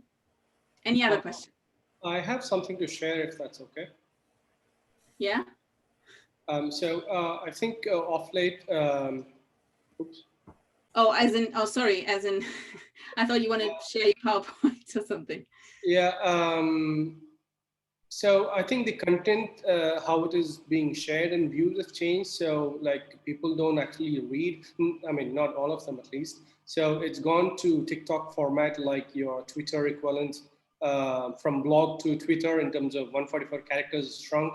So the videos is more taken in rather than static photographs, like for example, Instagram stories. Now that has obviously gone into LinkedIn as well. So what I did was also making short videos and put it up there, and then keep it useful and normal. And also I think off late I've come across I think StreamYard, so that you can stream to multiple platforms at the same time. But I don't know, I have no clue how to keep replying to 7 places after you do that. So yeah, just clueless on that, but just wanted to share that change, shift in the terrain. Yeah. Yeah, no, cool. I think obviously, if you want to go live or use like live workshops as a mechanism for attracting your audiences, that is a good tool. And streaming to several platforms at the same time, definitely. Yeah, have a second person with you who manages like the comments or questions, you know. Could be like, there are so many tools out there for everything, but just always evaluate any tool, and we will talk about a few, 1, 2, 3, 4, 6 tools in a second. So, well, one is just a representative. Anyways, always evaluate it. Does it help me or does it hinder me? Like, is it now, like, do I have to invest a lot of time and energy and maybe even money for it to perform the way that I want it to perform? Or does it actually help me? And oh wow, I can stream to 7 different live platforms, or up to, and maybe you only need YouTube and Facebook or whatever. But at least that in itself already kind of helps you to attract audiences on different platforms. So anything like that is then always a good point if you want to live stream and go live on several places. But yeah, cool. Okay, so we're going to go into practical tips. What time is it? Yeah, cool. We're right on time. We might finish a little bit earlier, depending on if you have any questions on all of the stuff that we're going to talk about. Over to Alexa first. Okay, so yeah, we've got some practical tips at this stage might be quite useful. So these are just a few of the different programs or dashboarding management softwares that we like to use as part of, well, my work at the university, as well as my personal business work as well. So the first one I'm going to look at is a scheduling software called Hootsuite. You may have heard of it. There are various forms of scheduling software available, and this is for your social media platforms. I tend to quite like Hootsuite because I like the way it looks, I understand the way it works, and the free package you get is concise enough for the purposes I need it for. When I was in a different department and I was managing a lot more businesses, the paid version was necessary because we had multiple people accessing it. But again, as your business grows, and maybe you hire a team, your budget might be big enough to then support paid for activity.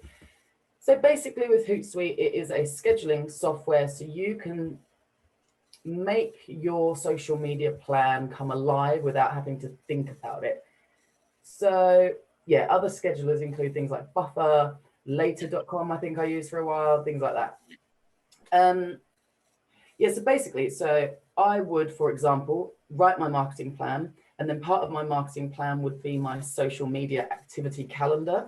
So I've got it mapped out for the year because, like we've said, one post here and there on Instagram isn't great to make your following remain a following, basically. So you want consistent posting, and this is a really easy way to do it. If you've already made that annual plan, then you can just create all of your posts in one go and get them scheduled like this. So this is the backend dashboard look. You can select different streams that you'd like to see. So for example, I've got it showing my posts on Instagram, the scheduled posts I've got coming up for Instagram, then my page on Facebook, the scheduled posts coming up for Facebook. I've also put in mentions there. So if anyone mentions me in another post, for example, one of our students highlighted how he's enjoyed working with us. And I think that's really good because then I can monitor that and respond to it as well. So again, you're just boosting that engagement. You're showing that you're keeping up with the people that are engaging with you. And then YouTube on the end, it just tracks the videos that we've posted and the kind of engagement we're getting.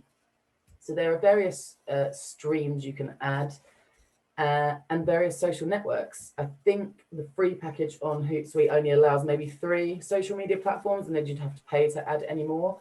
But it's quite nice to just have this big overview of everything in one place. It's like, right, I've scheduled those posts, these are where they've gone, and I can kind of see the interaction going on already. And then for more detailed insights, I'd go into each platform separately to understand it further.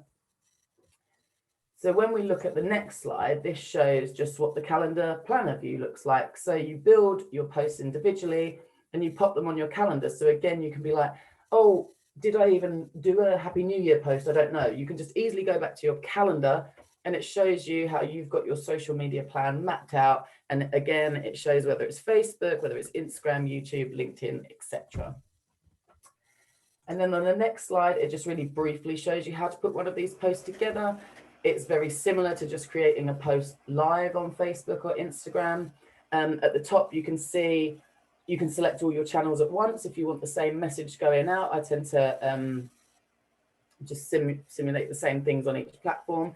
So I'd add both Instagram and Facebook in there. And then in the text, as you can see, it transfers over there and it gets you a live preview. So you can see what it looks like. So you can adjust your font, you can adjust how it's laid out, you can add emojis, links, things like that in this section.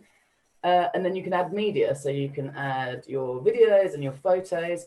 What I like about Hootsuite is you'll create one post and then you'll add it to it, for example, to Facebook and Instagram, and then it will come up with these guidelines and it will say like, this isn't in the correct format for Instagram. Click here and it will help you put it in the correct Instagram format and things like that.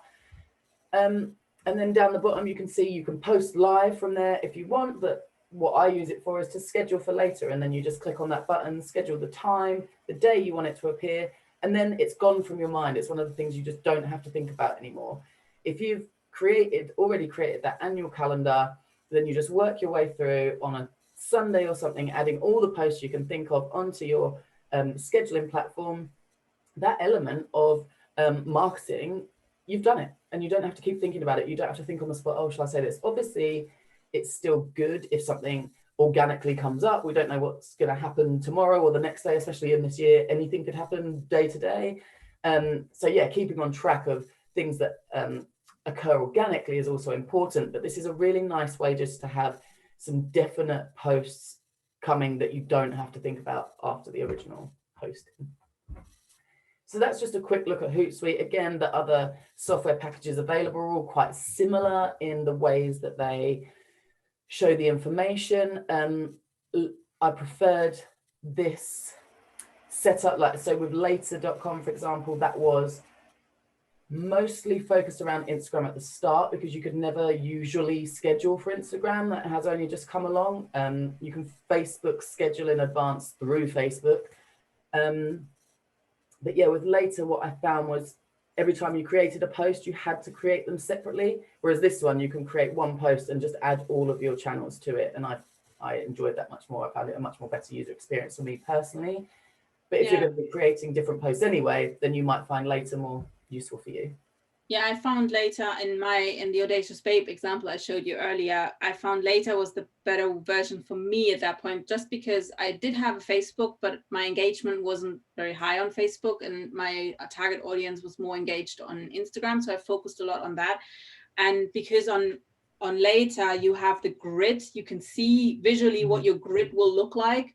So because like I showed you with the different like colors and everything, how it was aligned. So for me, that was very, very important. So I used later in scheduling to see, oh no, I can't have two quotes or like these colorful blocks because I need a picture in between. So then I started looking for that. Another thing I wanted to also mention on time management. So if you are working on your business, I always recommend to work in batches. So if you set aside some time for social media, creating some content of whatever version or scheduling, do it in batches. Do it in, I don't know, maybe every Monday morning you sit down and you schedule the entire week of your posts, for example. Just because if you do it here and there, you're losing your momentum. So batching tasks that are very similar is a very great time management solution. So it's English, come on. So creating similar, like, or when you're writing blog posts, write multiple blog posts after one another, or creating video content, if you're female, you've done your face full of makeup, use that face multiple times, maybe change your shirt, but use that. If video is part of your marketing strategy, don't, film a video one day and then 2 days later you have to film again. Do it all in one batch. So that's just a time management trick, tip, whatever. Cool. Next. Cool. So this is more about insights and analytical tools. So this is the back end of Facebook Insights. It helps you gain a deeper understanding of how your customers or your followers are using your platform. As you can see here, you can formulate the data based on time. So you can show like a year's worth of data, a week's worth, a day's worth, etc. You can just adjust the dates as you want. And it shows the actions you've taken, page views, whether that's going up or down between a certain time period, how many likes you might have got, post reach for individual posts, and then other post engagement and videos, etc. Down the left-hand side, you'll see all of these go into much more detail again. So when you click on likes, you'll get these graphs showing how your likes may have gone up and down, how like the specific day you've gained this likes. And again, that can help you with your ROI. So you might see on this day you did this video post and you've got like 6 new likes, and it's like, okay, cool. People that want my thing like this kind of content that I've been posting. Then you might do another post and you see your likes go down by 2, and it's like, okay, maybe I need to rethink that strategy of the type of content I post. But yeah, in each of these sections, you can just break it down further into more and more detail about how people are engaging with your Facebook page. When we look at the next section, this just shows in more detail about your own recent posts. Again, it gives you the type of reach you're getting and the type of engagement you're getting from each individual post. At the top, you can change the parameters of what it is you're looking at. So we tend to look at reach and engagement. And it just gives you an overall idea of how people are, again, interacting with the types of content you're putting out.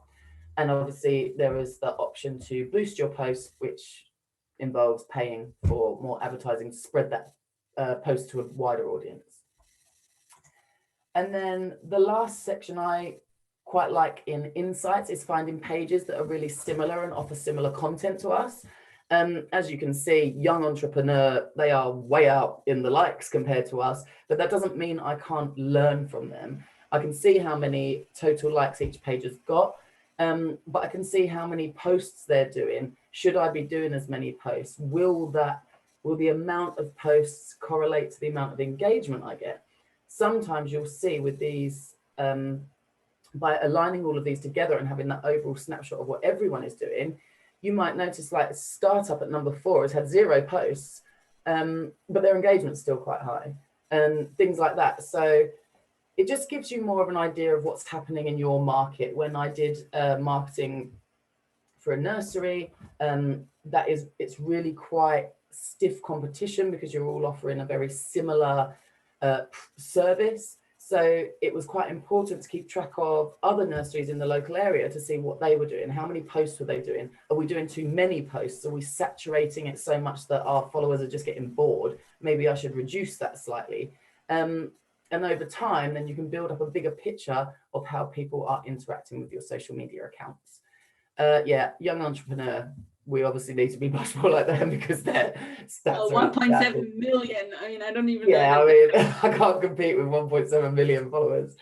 But yeah, it gives you a rough idea of how you're doing and whether you're going up or down that week.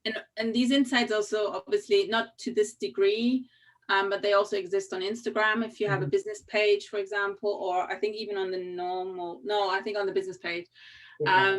But yeah, so I'm assuming like on YouTube, you see a lot of stats as well. So there are, like, most channels have some sort of insights. How in depth they are, it's down to them. But one thing that I loved about Facebook is actually on Facebook, you can see when are people actually engaging with you. So when, so what time, what day of the month are they the highest engagement? So then that way, you know, if you're not scheduling every single day, but maybe every other day, but then think about your customers are reaching. So when we were still in a 9-to-5 outside, not from home, people were much more or were less engaged during you know, the morning hours. They were more engaged at lunch break hours or in evening hours, because that's when they got home, and then they kind of scroll through Facebook or whatever. So it's or in their commutes or whatever. But it's kind of thinking about, again, your customers, when you kind of start building momentum and building a following, to always look back on when are actually the good times to post. You know, are they looking at, for some reason, often Mondays didn't really work for email, for example, like for my peak day was always Thursday, that the open rates were better than Mondays. So it's just little things like that also help to just look at. Cool. Next one. Yeah, that's just a brief look into the Facebook ones. And then lastly for me is SurveyMonkey. So you might find that you want to survey your consumer group at any stage of your business. This is just a rough example with an idea that I have still got in the idea creation stages. And I wanted to just get a snapshot idea from people that I knew about whether my idea has any legs and whether it's worth pursuing in the future. So SurveyMonkey, again, is this really good free tool. The free element of it, I think it allows you to create a certain amount of surveys per month or year and send to a certain amount of contacts per year. As you become more established and a bigger company, you might pay for the services, and then you'd have your list of people on there continuously, and you might continue to survey them. So you might have an annual satisfaction survey, or you might have an end of this quarter survey, for example. So this just shows the back-end dashboard. As you can see, I've only created one survey here, but it tells me the title of it, how many responses I've had. If I clicked on the analyze button, it would show me more analysis and how to share my survey even further. So on the next slide, we can just briefly see one example of the analysis. So I've, like question 4, I asked people how far they've traveled to an eatery that focused on their child needs first, which is the fundamental idea behind my business. And I get a really clear overview of how much this matters to my consumer base or how much it doesn't matter, for example. And the analysis is really clear and crisp and really easy to understand. It's really great feedback. It's instant in most cases if you get the engagement from your followers. And it gives you an overall picture or answer to your question immediately. So it's like, in this example, I can see a lot of people are prepared to travel quite far for this kind of thing. So that suggests to me that it doesn't matter that my location might not be central, like it might not be on the high street on the town. It could be further away out of the town in a nice cozy little village or out in the middle of nowhere, and it wouldn't matter to my consumer base. And that kind of information that you're gathering from your specific target market is invaluable, because you might pay 3 times the rate to be on the high street when in fact the people you want don't even mind if you're on the high street. They don't mind traveling because it's that important to them to go further away. So a survey is a really easy way to get that instant feedback from your actual customers. And then again, on the next page, this just shows you really quickly, like how quickly and easy it can be to set up a survey. Again, it's very drag and drop. You can get this in website design and in survey design. It's laid out really quite nicely in the format. You just put your title in and then you start adding your questions as you go. As you can see on the right-hand side, it gives you all of these options of how to format your questions, and it just gives your survey that really professional look. Because yeah, you could send out an email with questions 1 to 10 and ask your consumer base this, but this just gives a really nice professional look. And again, any element of your business and marketing activity that you can make look professional just adds to that overall professionalism and reputation and trust in your business that you can build. So yeah, you can do matrix ratings, you can do multiple choice. So in most cases, you can make questions mandatory so people can't skip it, although that often can upset people, so keep those to a limit. In all good survey design, try not to ask too many questions because again, people will get bored. Keep it to the point, and if you want to know something quite general, put that in, and then maybe an additional follow-up question to ask the whys, or if no, like why. So when you add a question, it can be a question, then you can put a text box underneath. So it can be like, if you've done this, great. If you haven't, tell us why not. If you don't like this, tell us why.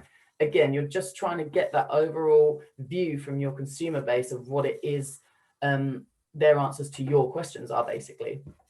And then down the left-hand side, this platform is quite nice because it gives you recommended questions. So it could be that you're just trying to gain general feedback about a certain thing, and it can suggest recommended questions to you.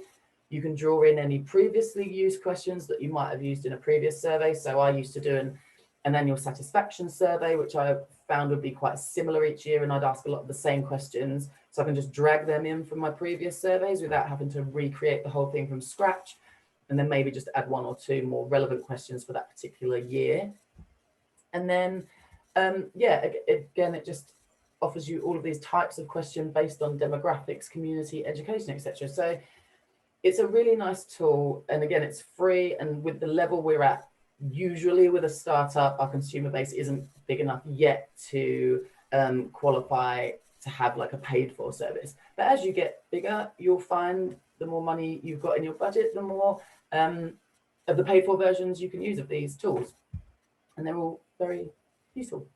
Yeah, I think also with forms in general, I mean, SurveyMonkey is really nice. I think the free version only allows you now 8 questions it used to be 10, and now I think they reduced it, or the last time I used it, they reduced it. But there are obviously also other forms like Google Forms you can use. They also give you stats in the end, but I don't find them as intuitive as SurveyMonkey. You can also use type forms or any kind of plugin for your website, but those won't give you necessarily insights of the summary kind of, because what SurveyMonkey really does, like we've seen here, here is kind of like a visual representation. You can download your reports and keep them and kind of analyze them even further. And they do lots of in-depth analytics on the responses and things. So, and the more you use and prepare to pay, the more customizable options you have. So in my long-standing business, I paid for something called Smart Survey, which is a monthly cost, but then you could brand your surveys. So it came up in the brand colors and the brand fonts with my logo on it as well. Just so again, when that hit people's inboxes, they were more likely to buy into that because it was definitely from the company that they know, they've interacted with, and just the layout and look of it told them that this was a survey that they could trust. That's not necessarily relevant at this stage of your business, but it's just, again, something to think about. There are various options available, and these are just some examples of what we use. Okay, next we are going to talk about email marketing, like we said before. So there are so many different offers on email marketing. Most of email marketing programs are not for free. There is MailChimp, but they've just changed a lot of the for free options, so you can't do automations on the free version anymore, etc. So MailerLite is one big company that's quite new, but they offer a lot for free. I think up to 1,000 contacts are for free, and they have automation in there, I believe, as well. So they're very much similar. The next few slides are not on MailerLite, they are on ConvertKit, but ConvertKit is a paid function, but they offer very, very similar functionality like MailerLite does in the free version, at least at this point in time. They might change their marketing offer at some point when too many people are on the free version. But that's kind of a nice way to build up your email newsletter list until you get to that 1,000 whatever contacts, or maybe they reduce it to 500 at some point or something. But at least you can still send out newsletters. You can do automation campaigns, and that's where I will talk on in a little bit. So this is from, like I said, from ConvertKit. This is just screenshots of one point in time when I was doing a lot of email marketing, or try to, and then I kind of fell off the wagon really, and I just sort of shouted out about my podcast instead of actually giving value. So what an email marketing really stands out on is not to just repeat the same message that you have on social media, but rather send something that is specific so that they get additional value in their inbox that isn't necessarily readily available in that kind of way on social media or on their website or whatever. It's not about just shouting out, oh, another podcast has just released or another video is up. It's more than that. So using your newsletter in a strategic way, and there is a good book called Newsletter Ninja that I can highly recommend. It's more targeted at authors, but at the end of the day, the campaigns or how you can talk, what you can actually talk about in your newsletter is very much applicable to anyone. I'll come to your question, Feng, in a second. Was there a question? I will read that in a second. I just continue this quickly. But so yeah, the nice thing about email marketing is having a provider. So not just because that kind of manages the email, the newsletter campaigns that you can create. What is a really great thing when you look into newsletter marketing, email marketing, you can then see there's lots of people who've done like lead magnet, they call them. So on a blog post, for example, they talk about whatever you talk about, giving value. And if they subscribe to their newsletter, they get a PDF of a workbook or some sort of, some small thing that doesn't cost you a lot of time to create, but something that they find valuable and they want to give the email to you for that. Some people just do that, subscribe, and then immediately unsubscribe. They are not your target customers. Let them go. Don't worry about them. But a lot of people will stay with you if you keep creating value to them. The email newsletter shouldn't be about selling all the time. It should be about value. All of your channels should be about giving value and then having like PS, soft selling. By the way, I also offer a course about this and, sign up here or whatever. Not always hard sale and cold sales and all of those things. Well, cold sales wouldn't be on a newsletter, but hard sales is just, if you always shout about your product, people are like, yeah, so what? It needs to create value. It needs to create that trust. So one thing about if you have lead magnets, as they call them, on your blog posts, for example, or below your videos on YouTube, you can have like, some people have Etsy shops, but then also have their newsletter. So I follow a woman, she creates lots of content for like authors or whatever. And, but she creates content that is then linking to, when you sign up to a newsletter list, links to a Google shared kind of folder. And in there, she has tons of resources for free, that's a lot of value she gives out for free. And I value that quite a lot. So I love watching her videos. I love where she has already built that trust, and I'm a fan. I'm loyal to her in that sense, and I've used most of her resources already in some way or shape or form. But in actually how to deliver all of this, that's where automation comes in, and that's quite a nice thing. So you set it up once, and then it happens over and over again. So in ConvertKit here, you have kind of a sign-up form. So you create a sign-up form. I call it, if it was the branding workbook I showed you earlier. So obviously I create that PDF and I kind of create an automation sequence I call branding workbook PDF, very straightforward. And it then creates, I create a sign-up form and I attach that to my blog post, for example, where I talk about it, or I put it in my sidebar on my blog, or I put it somewhere on the bottom of my website, wherever you want to put it. Obviously, it needs to kind of relate. If it's a workbook like this, it would probably make sense to attach it to your blog post that was talking about branding in that sense. But then you create this automated workflow where literally people sign up, put their name and numbers into name and email into the form on the website.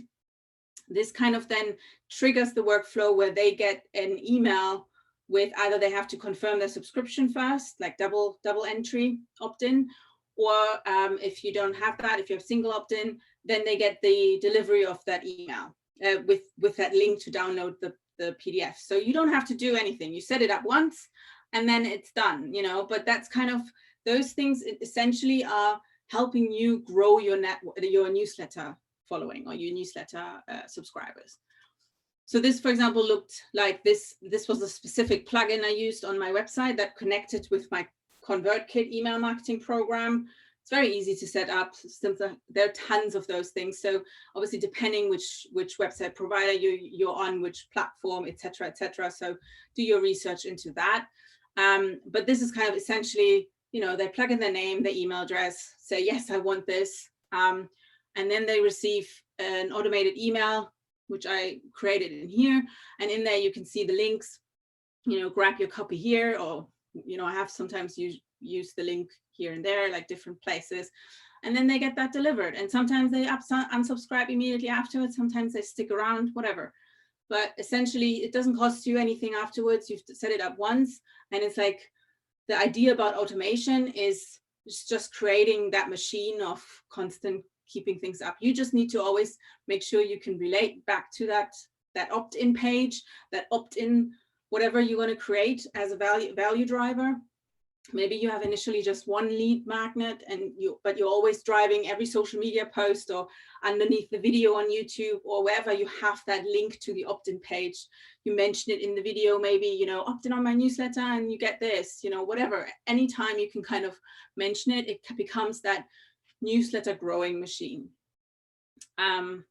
So that's on automation, but you also obviously have the feature of broadcast emails, and these are just, they go to everyone. So once they subscribed on your newsletter, what you can also do, before I go back, so what you can also do actually is having a series of like a sales funnel almost. So if they opt in for something, they then get automated emails of other things that create value, and keep reminding. I didn't do that in this case, but you can have like a sequence of emails. So they get 5 emails over the time of 4 weeks or whatever. You can obviously schedule them in. So whatever, it might be a video course that you give them, and then only the videos are private videos on YouTube or unlisted videos. But then when they sign up to the newsletter, every week they get another email with the next video, for example, things like that. And you can schedule all of that in, and you don't have to worry about it ever again. Well, only if it breaks down, and check it and measure it and see your insights. But you can also then, once they've gone through the sequence, the sales funnel, the sequence, they then get into your general public email newsletter list. So then they kind of are done with that sequence, and then they get in, and you can always send broadcast emails. They go to everyone. And in this case, it's also really, really recommendable, highly recommendable to always see your open rates. It doesn't matter, you know, yes, you might get an unsubscriber here and there or whatever, but the big thing is your open rate. Obviously, in my case, it wasn't very good, but down here it was, so it was like 39% open rates, you know. Obviously click rate wasn't very high, but anything like click rates, anything between 0 and 5% is good. That's really good, you know, conversion of people that actually clicked on the link. Open rates 40% and above is good. If you have very low, so if, for example, at this point I should have gone in and actually started cleaning out the inbox, cleaning out the recipients. Don't be afraid to delete people from your newsletter list, because if your newsletter list grows and you have, I don't know, 7,000 subscribers, but only 2,000 are really core engaged, those other 5,000, they don't bring any value to you, and they're actually bringing you down and your statistics down and everything. Like, you don't actually serve anything to them because they're never engaging, they never open your emails. So have regular cleanup cycles where you kick people off the newsletter list to keep the core engaged people as much value as you could bring them to them. So that's on there. I know we have questions. Okay. So fine, I make more videos than if I.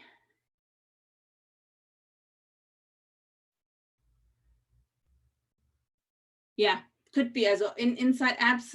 Sorry, I'm like reading inside apps feedback and stuff like that. Absolutely, that's also great. So sometimes having surveys and things isn't as useful. So always think about your customers. Where are they? Do they want to be interrupted? You know, surveys are great because you want to kind of know that knowledge, but you also don't want to annoy them.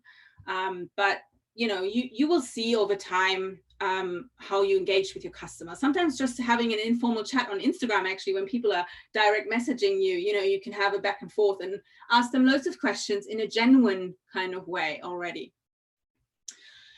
Right, Canva. We need to kind of move on. So Canva is a free design tool. I'm not sure, probably everybody knows it, but if you're not, then I'm going to quickly show it, because we're going to show some examples.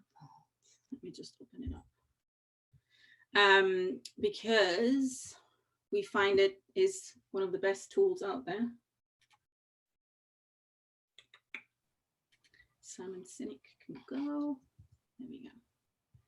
I use that quite a lot. Yeah, I love it. I use it for everything. I even use it now for designing stickers for my planner.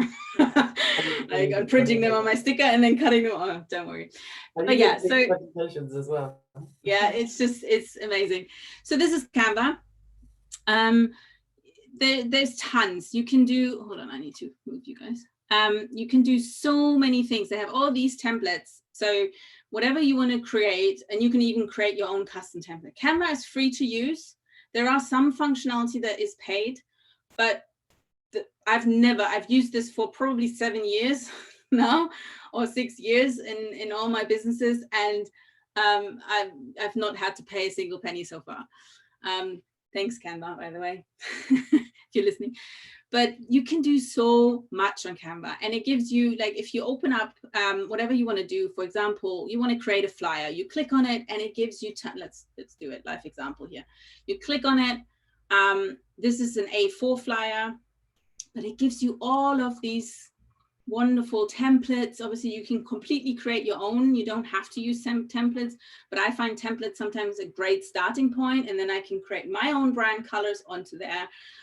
For example, if I wanted to use this, I just literally go on there, see the color up here, and there are my brand colors. I set my brand colors, even though they say, oh yeah, any more than 3 are paid, but 3 of them are free.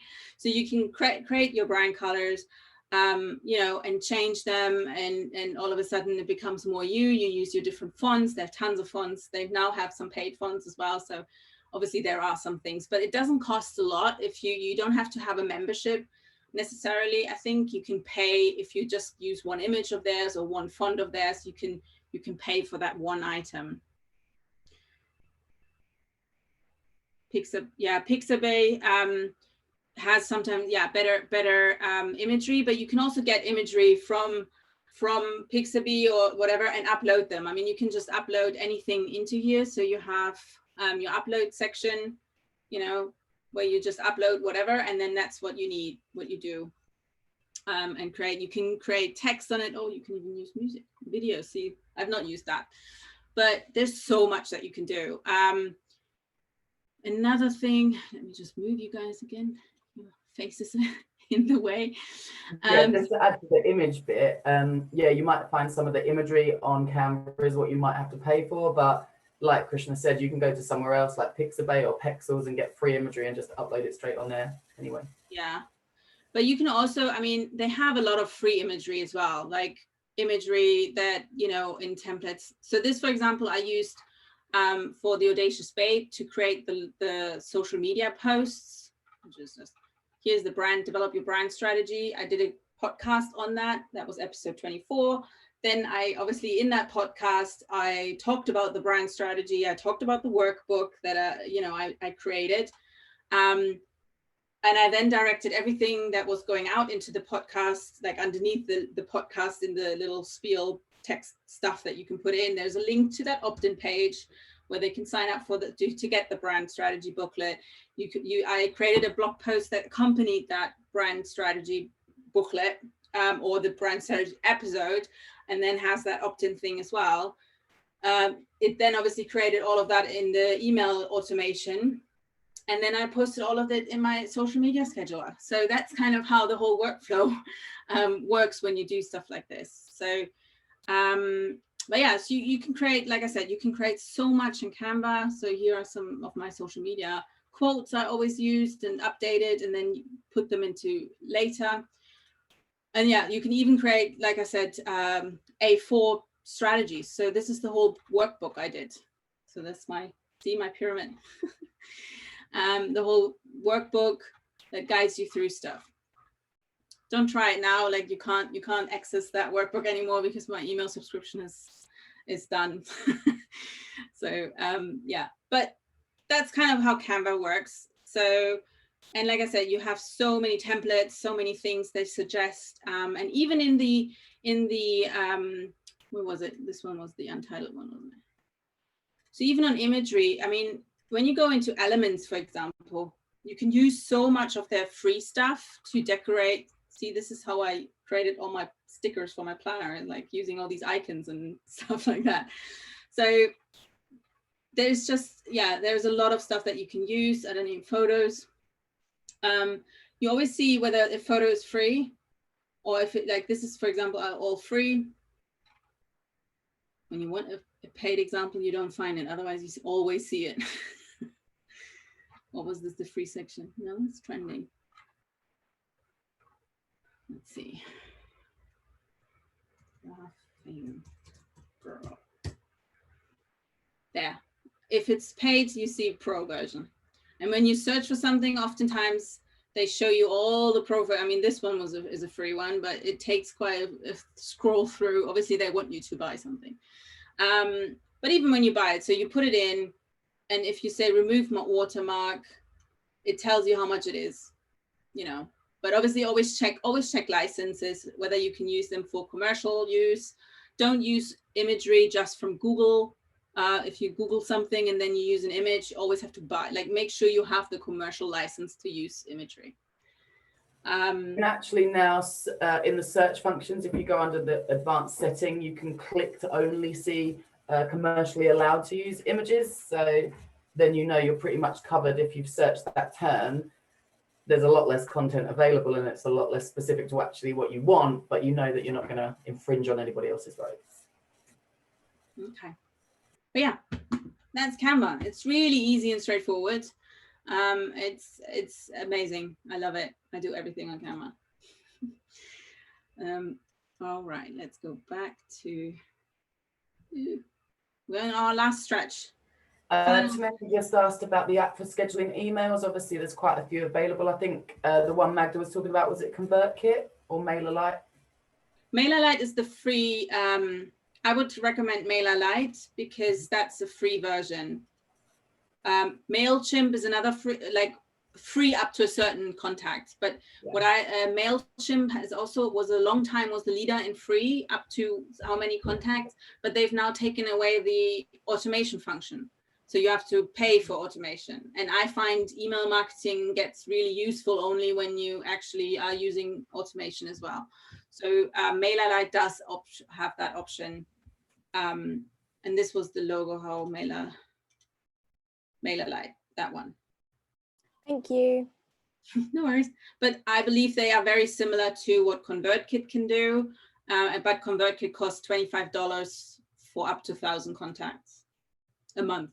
So obviously something to bear in mind. But if you are email marketing, which I think is kind of almost like a must, similar to social media or having a website, just because you own those contacts for now, and you can directly into their inbox. If you get them to engage, and if you create really good newsletter campaigns that are engaging, like that Ninja newsletter book I was telling you about, they really have very specific examples of what you can put on your social media. Obviously, it's more catered to authors, but still, you can have a read. I thought it was, even though I'm not an author, it was super valuable for me to just read it. And my intention were back then to actually implement them, but I never got around to do it. But it's just that if you have a specific purpose for your email newsletter campaigns, then you can create some really good engagement on there. And those are loyal fans then, and you always sell into their inbox directly. You own that. There's no algorithm behind it necessarily, and all that. Yes, if it goes into spam, you have to always have the spiel about whitelisting that your email address and stuff like that. But most people who then start engaging with you, that email won't go into the spam filter, because the sensitivity, obviously it does change often, but depending on your server and whatnot, but it's more about the when people are engaging, it's then so that email address is okay to use because that user has been engaging with that email address. Does that make sense? Yeah, hope. Right, last tool that we're going to talk about is Trello. Trello is a nice tool if you want to project manage yourself, if you need task management, to-do lists, all of those kind of things. Trello is a great tool if you do that digitally. Like I'm a person, I have some digital tools that I like for project management or time management stuff, but then also I love having visuals. So I have a physical planner, and I'm going to use this board for a Kanban board, which I can highly recommend. Look up the term of and how Kanban boards work, to really get very specific, and Kanban boards per quarter, I would suggest, because you're not, you know, for over a year, it's very hard to keep track of your actions, and break them really down into tiny and actionable steps. And then you can physically move them from one column to another on your Kanban board, but you can do the same on Trello.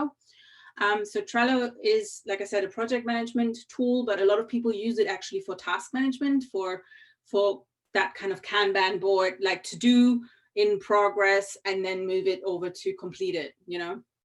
But what it's also great at, you can also use it for inventory. So if you have, for example, physical products, I used to be a lot into sewing and dressmaking in my free time.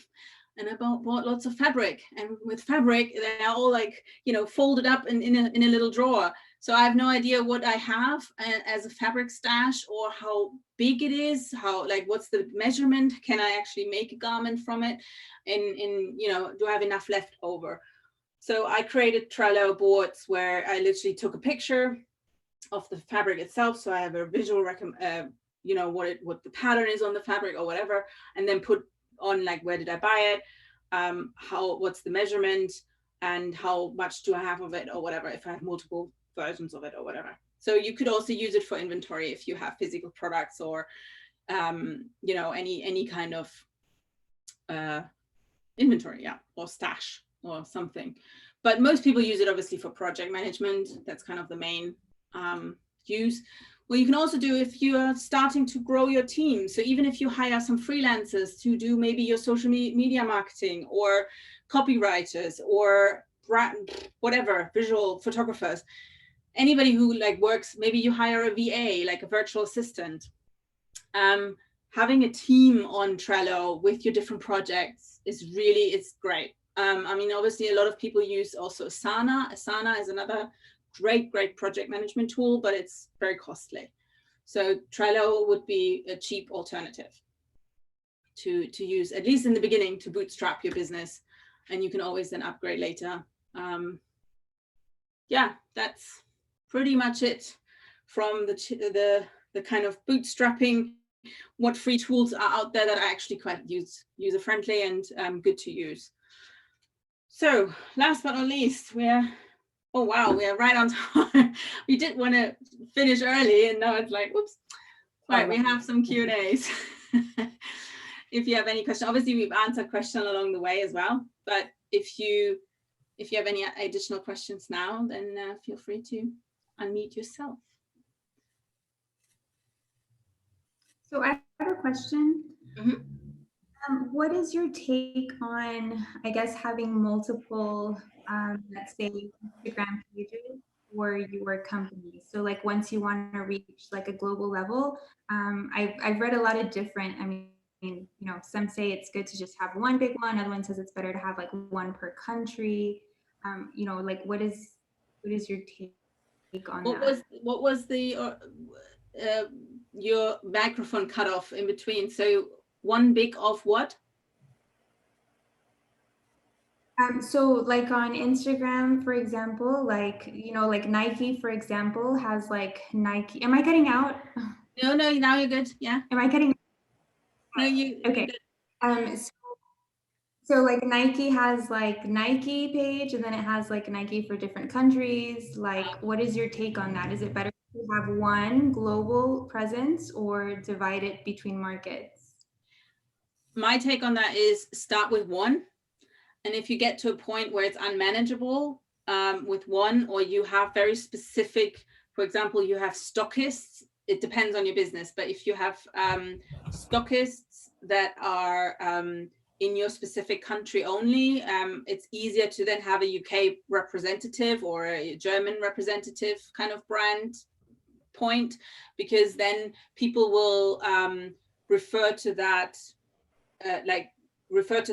to be able to see where they can buy from. Also, obviously, in the languages, if it's different languages, you might like, I mean, Nike is obviously massive, so that's a very big comparison, but Nike US is a different market than Nike UK. The same with Germany or Asian markets. You would probably have depending where your core customers are and where you probably drive the most revenue, it might be worth at some point where you're at that tipping level where it becomes unmanageable to just have one big, 5 million followers on your global brand. And then it might be suitable to actually, if you want to further grow, to then grow maybe another page with just German content, because then it's very specific to the German market in a different language, for example. But it comes down, I think it's also preference. I mean, Nike, like I said, is massive, so it's a very big example, but there are also examples of maybe a little bit smaller brands than Nike, but that are global, that only have one page, and then on the website you find the different stockists. It really comes down to who your customers are and where they are and how you want to reach them. And also, like, the amount of time you've got to put into it and the expertise that you've got behind that. So, for example, with the university, I worked in a particular department called the International Academy, and a lot of our cohort were from China who wouldn't see our stuff on Facebook, etc. And then there was putting effort and resource into being able to utilize the Chinese only social media accounts like Ren and stuff, but that relied on us having that time and task force to be able to address that separately. So yeah, it all depends on how much you can manage personally or your team as you grow. But in the beginning, start with I one. just want to add one point over here. I guess the perspective also depends upon the customer needs. If you're talking about Asian market like India, and if you're talking about Canadian market, so maybe if Nike, we take an example, so maybe the winter wears, if they are publishing on an Indian page, it won't be so effective on the sales, because in India we have just 1 month of winter. So maybe going ahead with the summer wear or some sports wear may be more logical in Indian market. So it depends upon the trend of the market and which customers are more focusing on which projects. Maybe having multiple pages on that aspect can be good for your company. Yeah, I mean, it also depends on your business of whether are you growing local first and then expanding global, or how are you doing it. So if you are local first, keep it local for now, and then when you go global, there is a whole other ballpark of strategy that you need to coming on to which markets you're going to I mean, look at for example Fanta and Coca-Cola. They're even their entire, not even just their branding and messages and stuff, even their entire bottle, their taste, what's the ingredients in the thing is completely different to every market. So obviously they then have separate, almost like separate brands, or not separate brands, they're the same brand, but you know what I mean, like separate products that serve a different need in the market, and therefore they're addressing different customers, and therefore they have to diversify in their marketing efforts specific to the market. Yeah, we can roll out a survey that which kind of drink you prefer in certain kind of areas. So surveys can be beneficial over that, which kind of taste people prefer in certain regions. Yeah. Hope that helps. Obviously in your case, Gabriella, I think with the how you're addressing two customer segments or multiple segments, I think a global brand, because I'm not sure, or you have to kind of evaluate whether there is a market need at this point to market to, for example, India in a very different way than you would to the US or something. So it really depends of where your core market is initially. But I would start to keep it simple. I mean, you're a startup, you're starting out, and create a global account, keep it in that sense, but make it international. And if you then see there is some sort of diversion that your market is tendencies going into one direction plus the other customer segment is more there, then you might split it at some point. Okay, thank you. Yeah, no worries. Any other questions?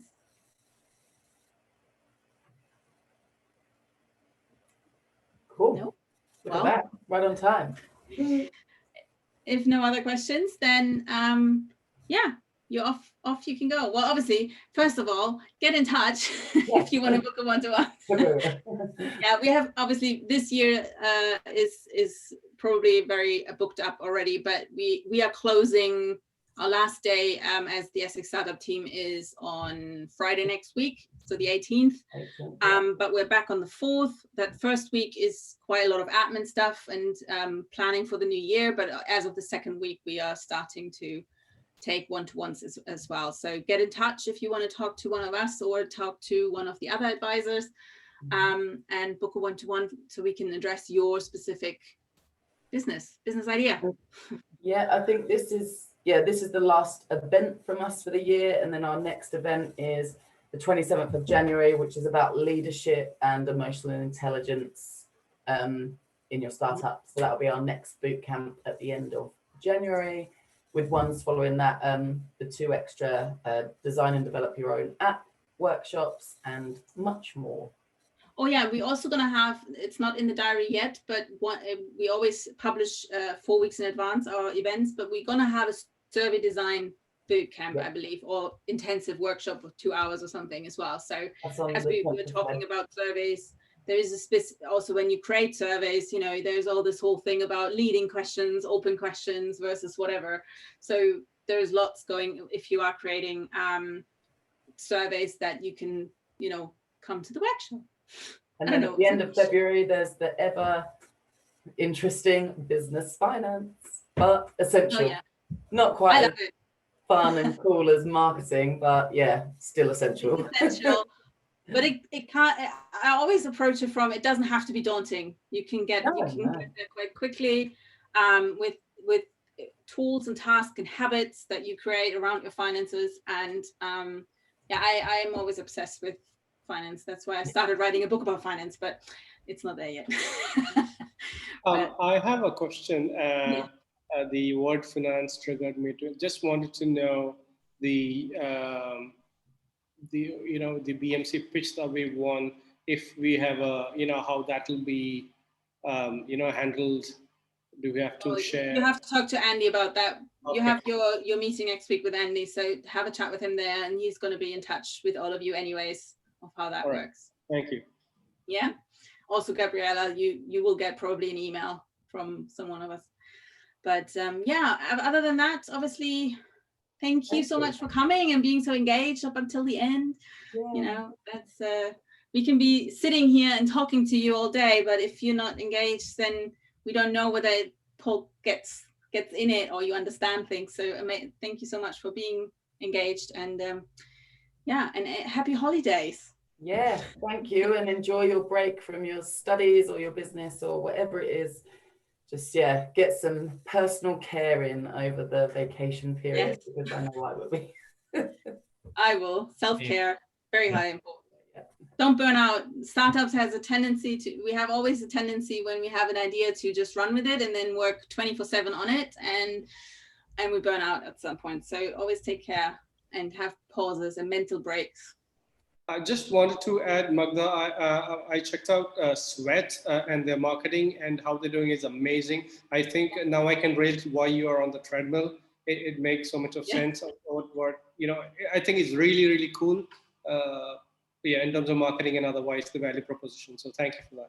Yeah, no worries. Yeah, anybody who just, so what we've been talking about was the Sweat app. They are a fitness app, but they are marketing, which I'm a member of, but their marketing and how they work with community building and everything is amazing. So if you want to create, if your business is around community building and trying to kind of have a sense of some sort of thing, one thing that will connect them all, the Sweat app, look at the Sweat app. It's really, they're doing it very brilliantly. I mean, there are still things I see in the app that could be improved, but they're doing really, really well with testimonials and, you know, promoting other people's efforts and results and things like that. And that's just good marketing. So they have a customer base of probably in the millions now, or at least multiple thousands and thousands.